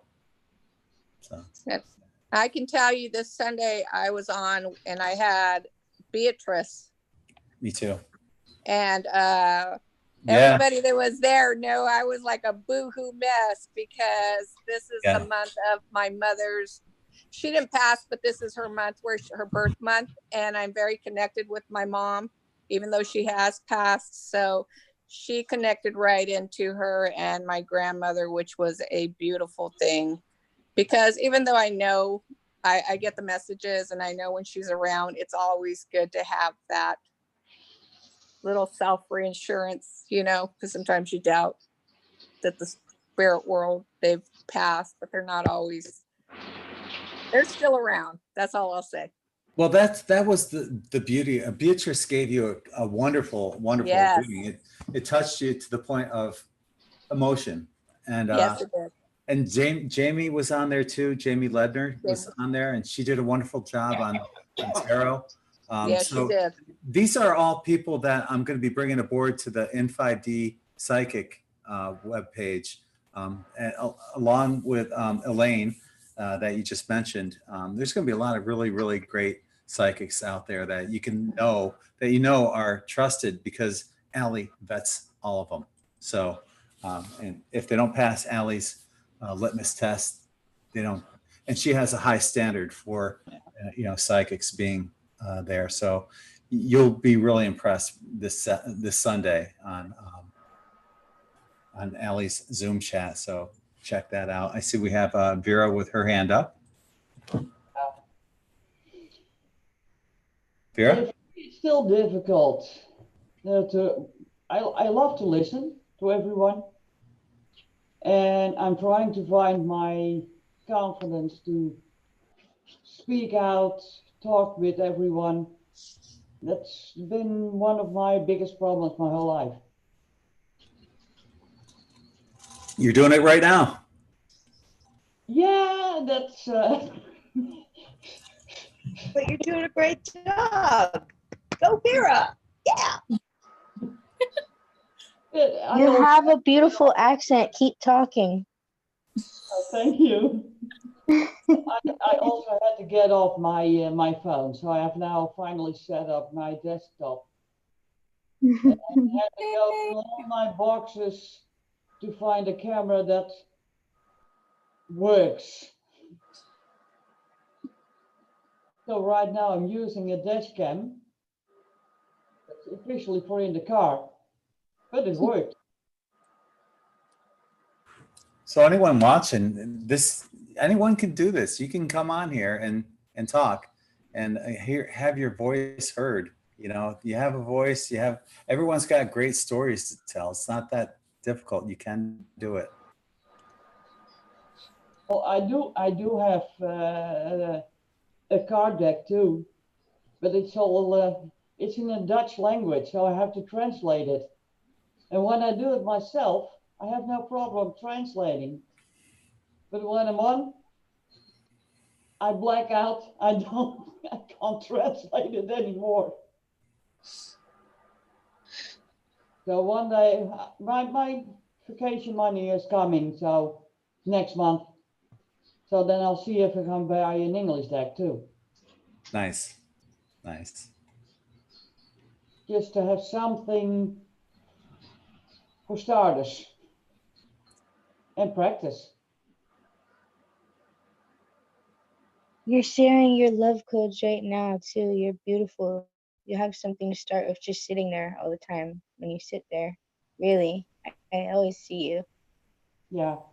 Yeah, yourself. You have something to start with. You're so beautiful. Thank you. Mm-hmm. Well, it's almost 4 a.m. here. Don't think you have to do any certain thing to fit in here or anywhere, especially here. Well, that's how I've been conditioned. You can even pull some cards and then write it down and then read it to us later that day or that week, once a week. Yeah. Yeah. That's a good idea. Yeah. You can do that. That's a great idea, because I mean, I lived in Germany for 7 years and I speak somewhat semi-fluent German, but since it's not perfect, it's really hard for me to speak it because I don't want to, not say the words correctly. So, I get that. That's something we all kind of struggle with, is the language, and we have to use it in certain ways, and Well, I've had situations when we had a biker meeting. I was speaking with Dutch people that didn't understand German, Germans that didn't understand Dutch or English. So I was translating German, English, and Dutch. I got to tell you, I don't speak German fluently unless I really have a few beers and I'm sitting down with somebody else who's had a few beers. I mean, the first time I went to Oktoberfest, I spoke basic GI German. Give me a beer. Where is the bathroom? Where is the train station? That's all you need to understand to survive over there. Yeah, and well, my friends tell me that I sat down with this German family because they invited me to sit down. They were friendly at their table. And we must have talked nonstop for 2 hours. I can't remember anything we said, but we completely understood each other, So it's amazing. English is somewhat of a second home language to me. What helps Americans over in Europe is that you guys all study English in school. It's like required, Over here, they don't even require you to take a foreign language anymore, really, if you don't want to.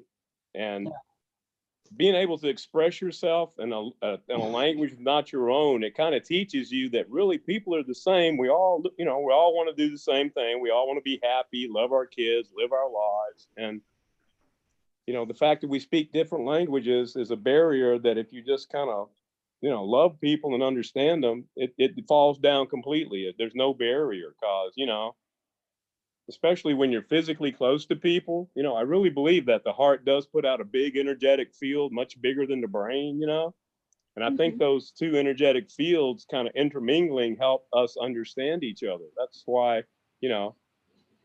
I do like to be with people and not just, talking to people long distance, but I'm also learning that that's not really a barrier now, because once I learn to trust my instincts and my feelings, I kind of feel that way now. And when I come into this chat room, I tell everybody, I always feel this immense positive love just flowing everywhere. And I mean, that's why I keep coming back, I mean, it's a good feeling, and why not go where the good feeling leads you, We're supposed to follow our bliss, right? Yeah. Uh-oh, sorry, here I am preaching. Sorry. I Doesn't matter. pontificate, can't help it. I must have been a pope in a previous life. I don't know, or a lecturer at a college. I don't know for sure. I was while you were talking, I was pulling a card for myself, Cool. and it's an amethyst.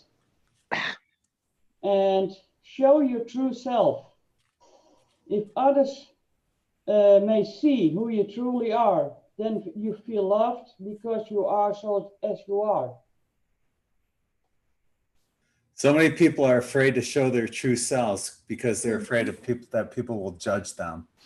And many, if not most people, will go to their graves never knowing who they truly were pretending to be what society wants them to be.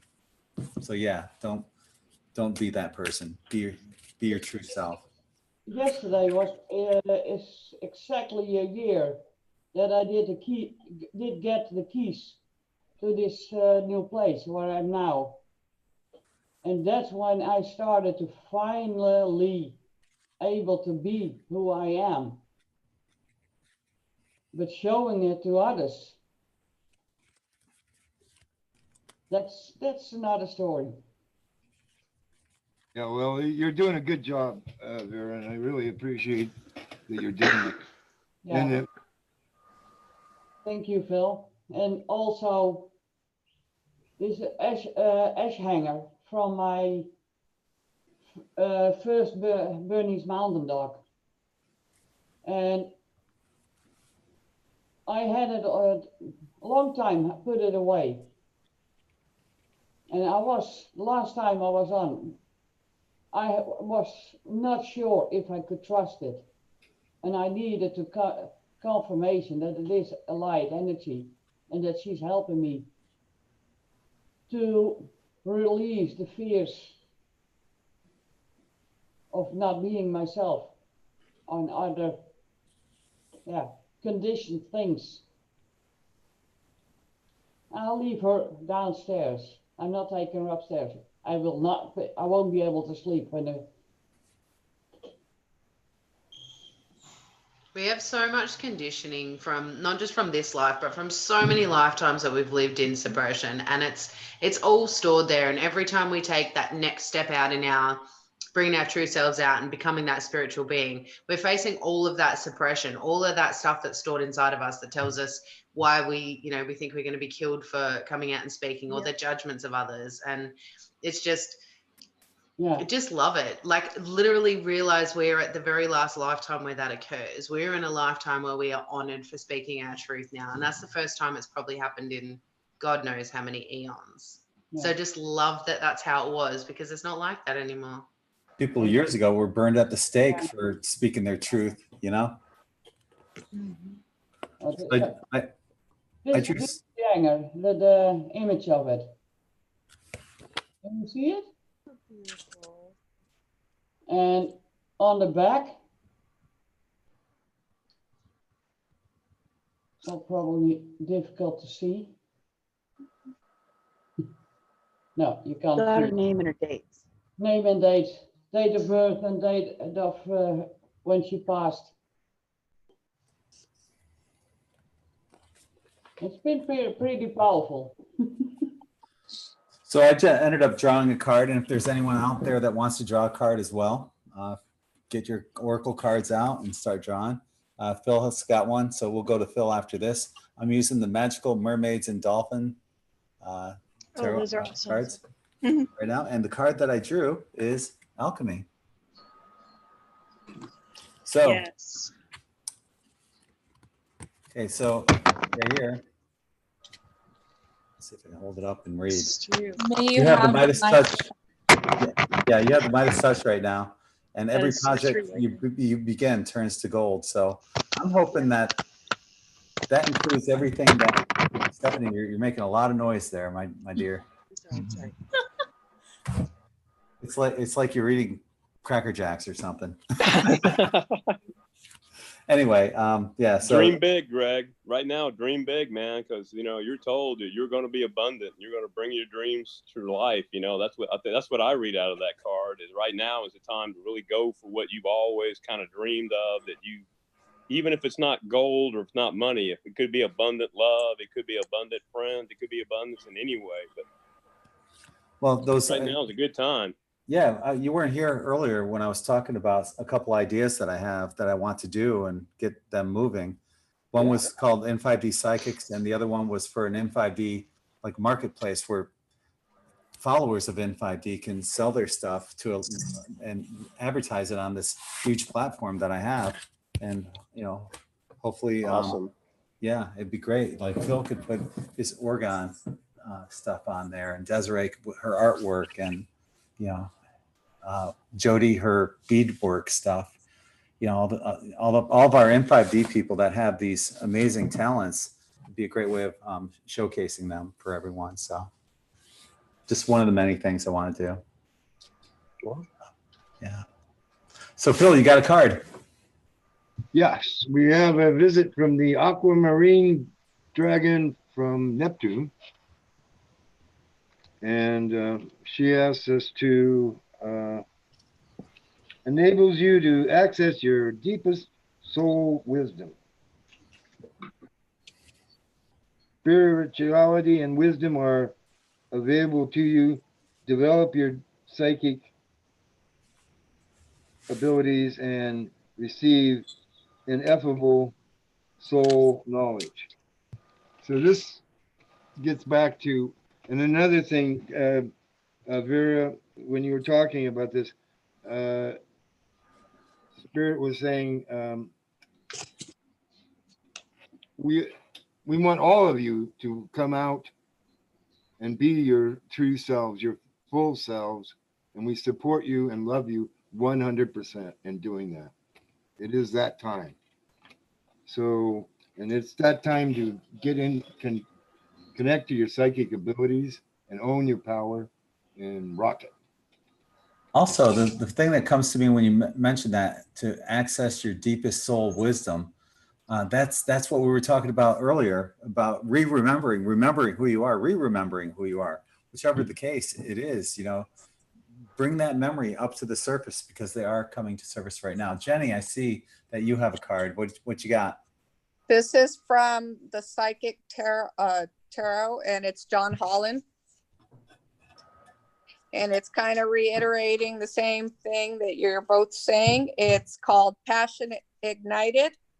It signifies this is the time to let your soul, there goes my Spanish accent, soul soar. New beginnings, ideas, revelations, and exciting adventures await you in your personal or business life. Creative endeavors, enthusiasm, positive energy, and renewed spiritual strength are all at an all-time high. The power force of spirit is flowing through you, and it comes with a new sense of purpose. Be all that you can be. Reach inside and tap into that force. Use it to move forward and set up a strong foundation for your future. Other people may feel your excitement and joy and begin to benefit from the spark of life that's somebody needs to help me with this. Coming from you, basically. I can't say the word. Emanating. Thank you very much. Emanating from you. They'll wonder what's your secret, and your energy could even ignite their own spiritual journey. Follow your intuition, but know that this is your time to spread your wings and fly. That's what it means. Cool. Very cool. Beautiful. Thank you. That was very inspiring. Thank you, Jenny, and thank you, Phil. That reminds me of the card that we drew earlier, the Ace of Wands, the new beginnings. You know, something's going to be happening, new opportunities, new potential. So, yeah, that's. Oh, what you got there, Gabrielle? I have from the deck the Oracle of the Fairies. Mm-hmm. By Karen Kay. And I kind of asked them all for everybody, so this is for everybody. And this is the inspiration card. And it says, be prepared, as you'll soon receive a visit from the Fairy of Inspiration. Come at dusk or dawn. She can be called at any time. And then it says in here,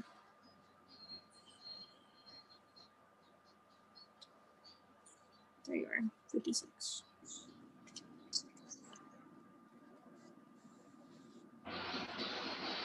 Okay. The Fairy of Inspiration is full of ideas and will gladly share them with you. All you need to do is be receptive to her whisperings. She may plant the most fantastical ideas in your head, but remember, you always have a choice. So if an idea doesn't reside with you, then let it go, and it was meant for someone else. When an idea does reside, however, go with the fairy flow and trust where it may lead.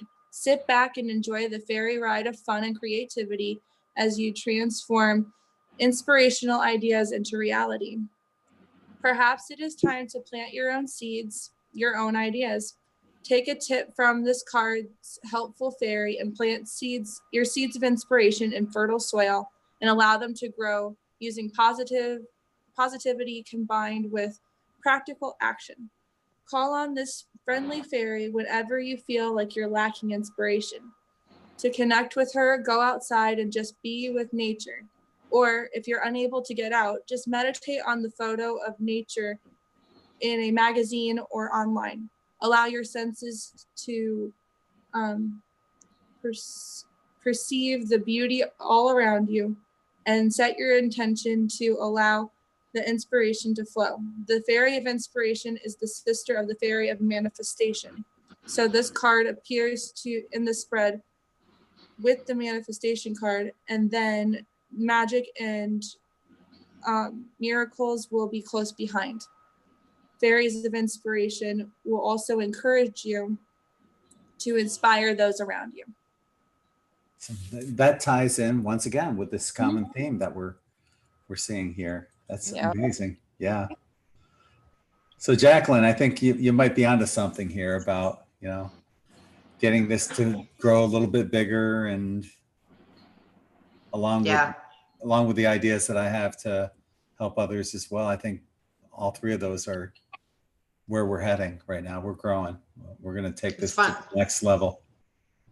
I had my awakening in 2010, and within 3 months of starting my journey, I was getting guided to In5D.com for different articles and things like that. So it's been like a really big pivotal part of my journey over the last 10 years has been your site and watching your YouTube videos and things like that. And I've had a few dreams about In5D. Like, it was so not in like a creepy stalker kind of way, but in a way of like, I've kind of read your manifesto somewhere, and I know like the potentiality of this site, and I knew it like 10 years ago what this was going to become, and I've kind of come back to it now just in the last few months and I'm like, he's nearly there.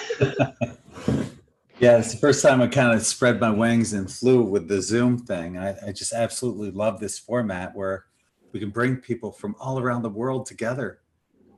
And now possibly, gosh, we could have shows constantly. We could have 4 or 5 shows a day if we wanted to, different hosts. How cool would that be? Different topics. Yeah, I'm definitely looking forward to that. So we'll see. I'm so proud of you. Thank you. I want to bring aboard Christina. How are you doing, Christina? I'm going to unmute you. You're going to finally get to speak on. I'm hitting unmute. Okay, you guys hear me? There you go. How are you feeling? You feeling better? I'm feeling much better. I wanted to get on and say thank you to everybody. You're welcome. It's amazing what all this energy can do to help, especially when it's combined. It's like the power of meditation. Well, the power of sending positive energy and vibrations certainly helps a lot too. Yeah. Yes. So thank you, everybody. I really appreciate it. See, it's not that hard to come aboard here, is it? No. See, she's going to be one of the people that's going to be giving free tarot card readings here, along with Ryan and Gabrielle. It's going to be exciting. Allie will be here to help you through it. So, yeah. Thank God. Yeah. You'll be fine. You guys can do it. No problem. I'm still learning how to shuffle. Yeah, she doesn't like you shuffling like a card deck, you know? He wants to shuffle like this. You don't want to see my shoveling. My hands are too small. Got to get a mini deck, though. Right? Well, I confess, I can't shuffle anymore due to the carpal tunnel in my hands. I had to quit playing guitar and doing a lot of things. I can't even hold cards to shuffle them, but I found these things as an app, you know, that go on my iPhone. Mhm. And I tell you what, I don't know if whatever's going, but like, you know, I keep getting the same 2 or 3 cards over and over again, no matter how many times I do the electronic shuffle or whatever. So as far as I can tell, it's just as valid as any other way of, you know, tapping into that resource. And, you know, that's what I do. And I've got like 7 different decks now on my iPhone, and I consult them just about every morning. And they usually all kind of combine to tell a message that makes sense to me. So, you know, if you can't shuffle, get an app, you know, I mean. Actually, on Allie's website, she has a free 3-card draw. And I put that on there and I uploaded every one of those cards to that. It goes to a random generator that gives you 3 cards. So, and a quick, easy reading. So it's free on Allie's website, psychically.net. But it does. It's pretty cool to check out. And if you want just like a quick free 3-card reading, go there. Cards work on vibrational resonance one way or another. It doesn't matter whether you're physically shuffling them or then flicking it through it. Whatever your auric field is resonating at, the thing that's magnetically drawn to it as the same energy will come to you regardless one way or another. I've done readings for people and they're like, oh, I feel they wanted to shuffle the cards and they can't shuffle. And I will literally throw the cards up in the air. They land everywhere and I go, now pick which card you want. It really doesn't matter. It's just a bit of a parlor trick shuffling them, but at the end of the day, you're going to be drawn to exactly what you need to hear anyway. And personally, I do shuffle with the like a regular deck of cards. I will shuffle like that. Same. Sometimes I'll do it like this. Who knows? Whatever cards are gonna, like you said, whatever cards are gonna come up, they're gonna come up. Yeah. So. The card I came out with, my deck, I had to pick it up from the floor. Yeah, that was meant to be. Yeah. Yes. Yep. Yep. I mean, how many times have any of us been doing that and the card jumps out at you? Yeah, That's my favorite. Yeah. It's like They're all this like, one. okay, I'm listening. Yeah. I mean, that's what was happening when I was doing the Magical Mermaids and Dolphins card. And I got the Alchemy card. And yeah, what we're touching is turning to gold. That's what the universe wanted us to put out there, and let's do it. You know, all of us as an In5D family, we're going to rock it from this point forward. We're going to make our words sound loud from here throughout the universe and the multiverses. I think it's going to be cool all throughout the day. So we're going to have to find like different hosts that are willing to do it different times of the day. We'll take it from that point forward. But it's great because we do have people like Phil that's on the West Coast. He's 3 hours behind me, and Jen. They're both West Coasters. Katie is West Coast. You know, we can do this in different countries. Yeah. How exciting. Yeah. My dog is Sounds like a sleeping great there. idea.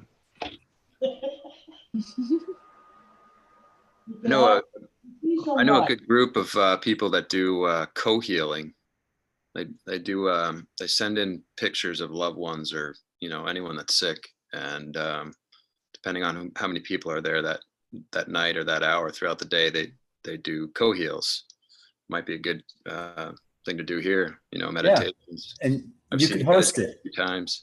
And you could host it. Yeah, I could host it. Sure. Yeah. Yeah. Yeah. That'd be awesome. I might be the better person to host that one, actually, but Do it up. I don't know though. I don't know what your healing method is there, John.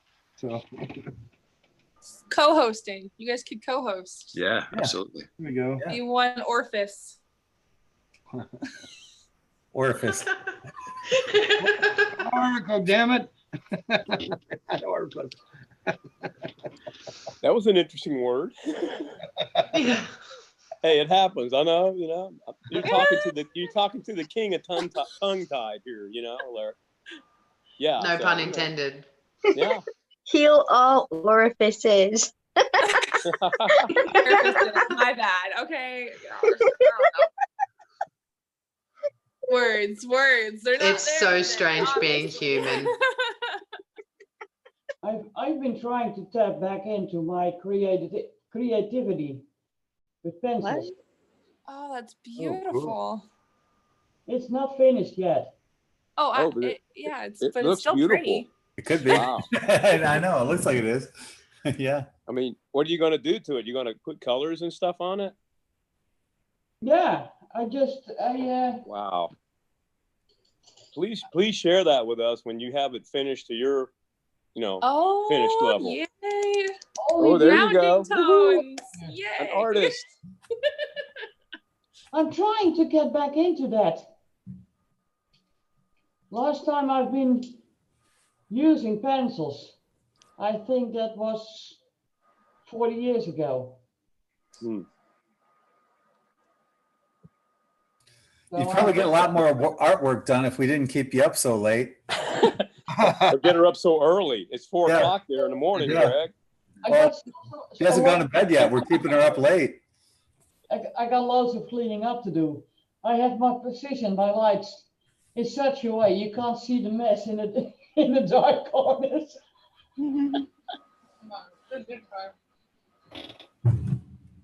But I can finally make this room to a room with my computer, do my finances the minute I have it in my hands, do some drawing. I have to make a special place for it, otherwise you don't do it. You start. I got to laugh at Stella on YouTube because Stella earlier said that Gabrielle should sell her music on In5D on the marketplace. Now she's saying to Vera, sell your artwork on In5D. I got Stella promoting everything here on YouTube. That's kind of funny. That's a great idea. You could. I've done one long time ago. Oh, it's beautiful. This one, I didn't look at the colors of the pencils. I just blindsided took the colors. So I know this is a way in to get back to my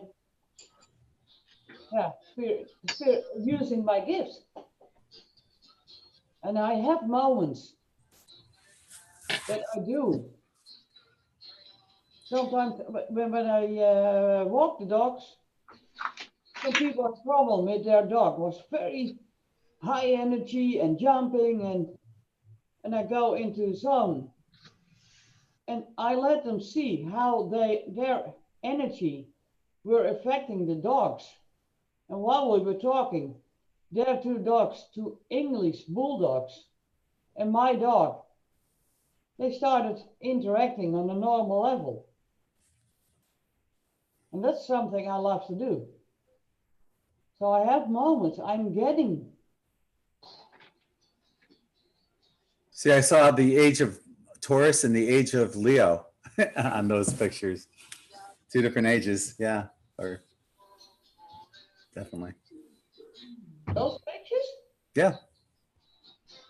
Yep. Yep. I hope I'll be able to get into free-handed. These are set up. These are lines. So you'll just have to fill them in. I thought, let me start easy. To hopefully get there.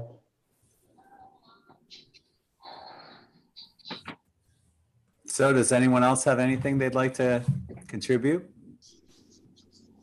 I was Before we wondering wrap if up? there's any pastels or materials that can have some sort of energetic effect. You put the quartz crystal in this t-shirt, so I'm wondering if you could do that to paper or pencils. That's a good question. I believe it would be, just the intent that you put in there. If you put in Ho'oponopono, Yeah. or stuff like It's that. called imbuing things. Yeah, like monks, they hold any object and imbue it, and then they give it to you, and it's like whatever you needed or whatever you asked for. But you can do it with anything, light codes in your art, when you make art, you're bringing in that third energy of your soul, or, you know, it's imbuing it. If you want to, basically, you can look at it and imbue it with your eyes, with the particles from your eyes. You can hold it and imbue it. If it's on your phone too, technology even is working. Yeah. Are you But being yeah, you shy, can do the Elena? same thing if you're gonna give someone. I'm sweaty. It's really hot in Daytona and muggy, and I'm sweaty, and yeah, I'm being shy. All right. Okay. That means you're glistening, huh? What? I said, that means you're glistening then. Yeah. Yeah. We can't smell I it. might break We can the just see you, internet right? though.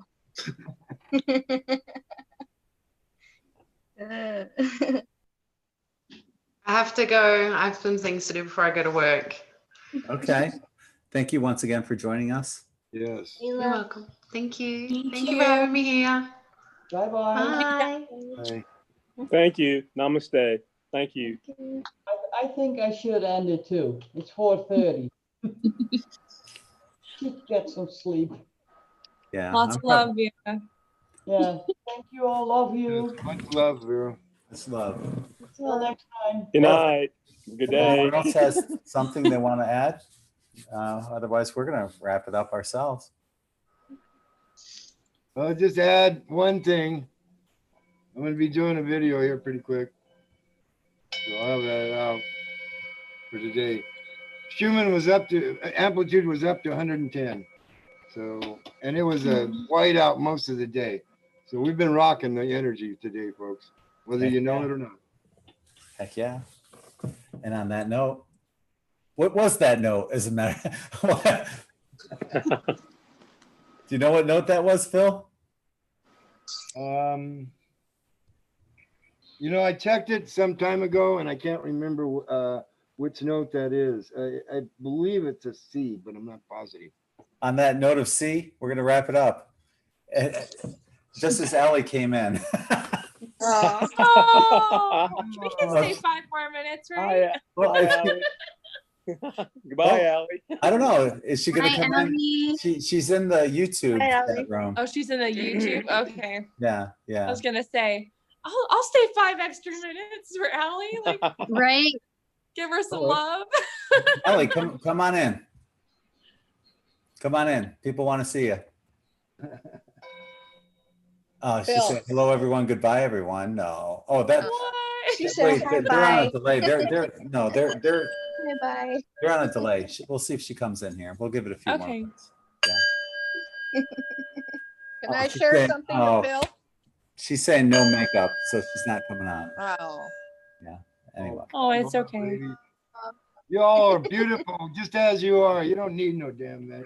I tell her that all the I time. agree. I'm all natural. This is all natural. No makeup. You're a very beautiful person, so don't worry about it. Yep. Me Yep. too. I stayed home sick today, so this is just normal. Not like when you guys saw me going to work. You're looking good, so don't worry about it. I They're tell always- you, ladies, they got that natural beauty. Rock it. It's all good. Anyone else? I have this that came up here. This picture. Come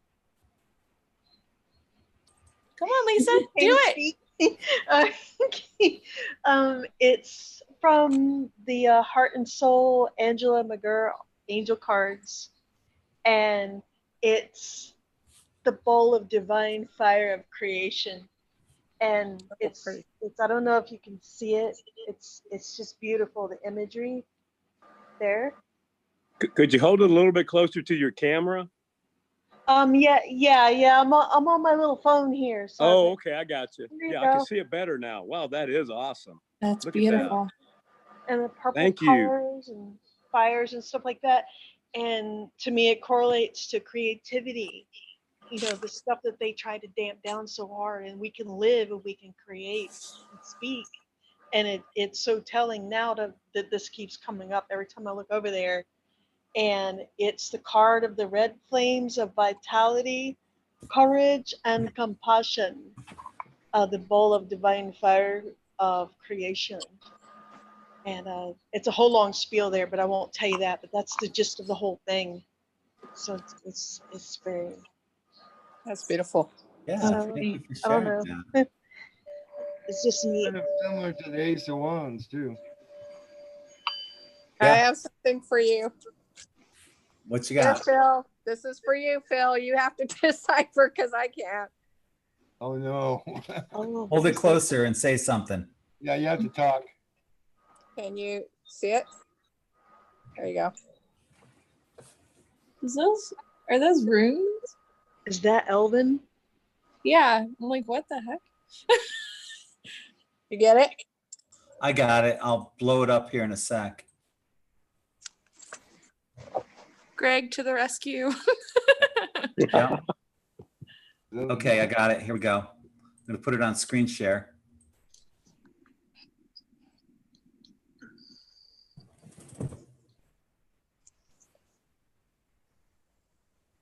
Oh. Wow. No. That's beautiful. Kala te wo te pa kata patanta te ma. I love that. That's amazing. I don't see toilet paper written on this one. Balagata.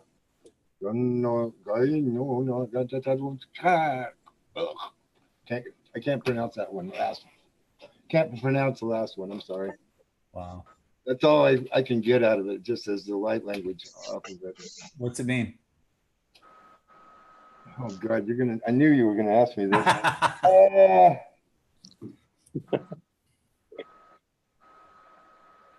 That's so funny. I've been writing kind of similar like that lately.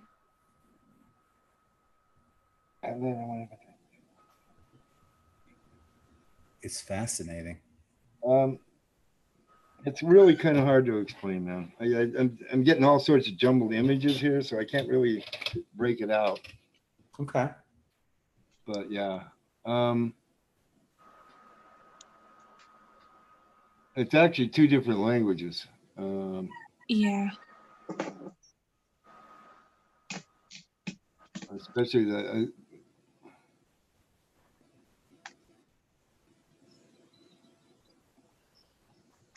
And the second one, I don't know. The first one is a kind of a universal language. First three lines, and then the last. Yeah, I'm clueless. But I can't even really. All I can get is the sounds that I. That's cool that you can pick up the sound from the form. That's really cool. Well, I'm just starting to do that, man. It's real sketchy. As that. I probably need to do my own language, and then try to put the light language to it. Where the hell did my needles go? Is it Syrian at all? Is that got Syrian as one of them? Okay. Yeah, Syrian is part. Well, it's Syrian. I think maybe. What I'm being told, Syrian and Palladian and Lyrian all have a kind of a basic root, as well as our language. So they can be. I mean, they're like. So it's kind of like English and German and Dutch. Like they're all kind of using the same, and Danish are all using a similar root, but they've all done different things with it. Is the way it's being explained to me right now. So it's the same kind of a thing going on. That's so fascinating. I only have one record. Well, a lot of recordings are from last year because I kind of let it go. But there's one recording where I actually went into human English saying a message. But the rest is like a whole conversation of, and I catch Syrian and Pallades or something in part of it because I went back to listen to it the other night after the whole thing. And there is one with a message in it that's in English after I'm talking or whatever, because I thought it was kind of weird, to do it, but it's from last year, so. Well, yeah, no, I'm like I said, I kind of get it that it's well, it would That's be from like right a now. Lemurian language, which is a Lemurians, as I understand it, are a Lemurian kind of energy coming into the planet way back when. Mm-hmm. And then we had the Atlantis age right at, well, kind of congruent with it. And then it got nasty and they sunk Lemuria and then they sunk Atlantis. So, or moved it to the South Pole, one of the two. I'm not too sure on that part of the story. I just know it was a bad day to be on Atlantis. I was there. Yeah. I was there at the end of Atlantis. I have a feeling there's a few other people here that were there as well. Yep. Yeah, no, a lot of Atlanteans have reincarnated now. A lot of them. Hey, Lena, you're here. You have your video up. That wasn't so hard, was it? You look beautiful. You look beautiful. You look as beautiful as always, girl. Oh, thank you. Of course, now that we're just about wrapping it up, you know. I know. That's so you can't look at me too long. I can't. Right. Well, yeah, there's a lot of stuff aligning us to the earth. It's good. That's I recognize her language a little bit too. There's a lot of coming in that's aligning us with the earth to use it for healing. I love that. We're all lining up right now. Good job. Yeah. Thank you. Yeah. Awesome job on all the channeling and light language and this. I've been working on imbuing light with things, like even changing the lighting of pictures so that it's got healing energy in it, like imbuing light. So it's easily transmitted far. So what do you do specifically when you imbue light? Practically, that's what I see. Well, one way is like this, or holding it, or thinking about it, or looking at it, and I just basically what energy I want to put in it, I feel it fully all the way until it's emanating, and once I have it completely emanating from me, then I put it in to what I want to put it to, and it's transmitted. I've been practicing on like my sister and my friend, this girl in India, and I've been posting a little bit of stuff with it, but I don't know if anybody notices because like nobody likes my stuff. I think I'm shadow banned too. Maybe 20 people see all my posts, the same 20 people. Yeah. Yeah. Yeah. I guess that must be one of them, Alina. Yeah. You did? Yeah. Oh no, I see your stuff. Yeah. I usually love it. They better let you see it because I really know you. I have a feeling that they only let certain people see my stuff. Well, part of that on Facebook is that we not only have to like it, I found we actually have to comment on it, and then it tends to show up in our feed. I think so because people I talk to more often, I see their stuff more often. You're right. That's why I've been working on like putting it on my story so that anybody that's my friend could just click on it, so I don't have to like go and find. And when I'm outside in public too, of course, but people I can't reach person to person in public, that's what I want to also imbue the things for too. I've been getting a lot of like beautiful balancing, my stomach hurting and like all this stuff reconfiguring, and it's to help us be beautiful and like feel better and to make it easier for us to go through this and to help us speak with the earth faster and to learn how to speak with the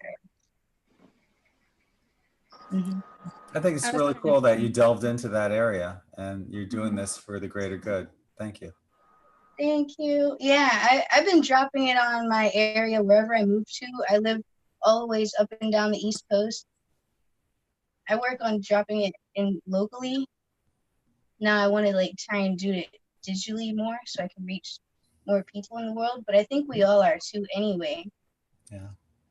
I'm working on making sure it's like really positive stuff only that I'm putting out that could help people.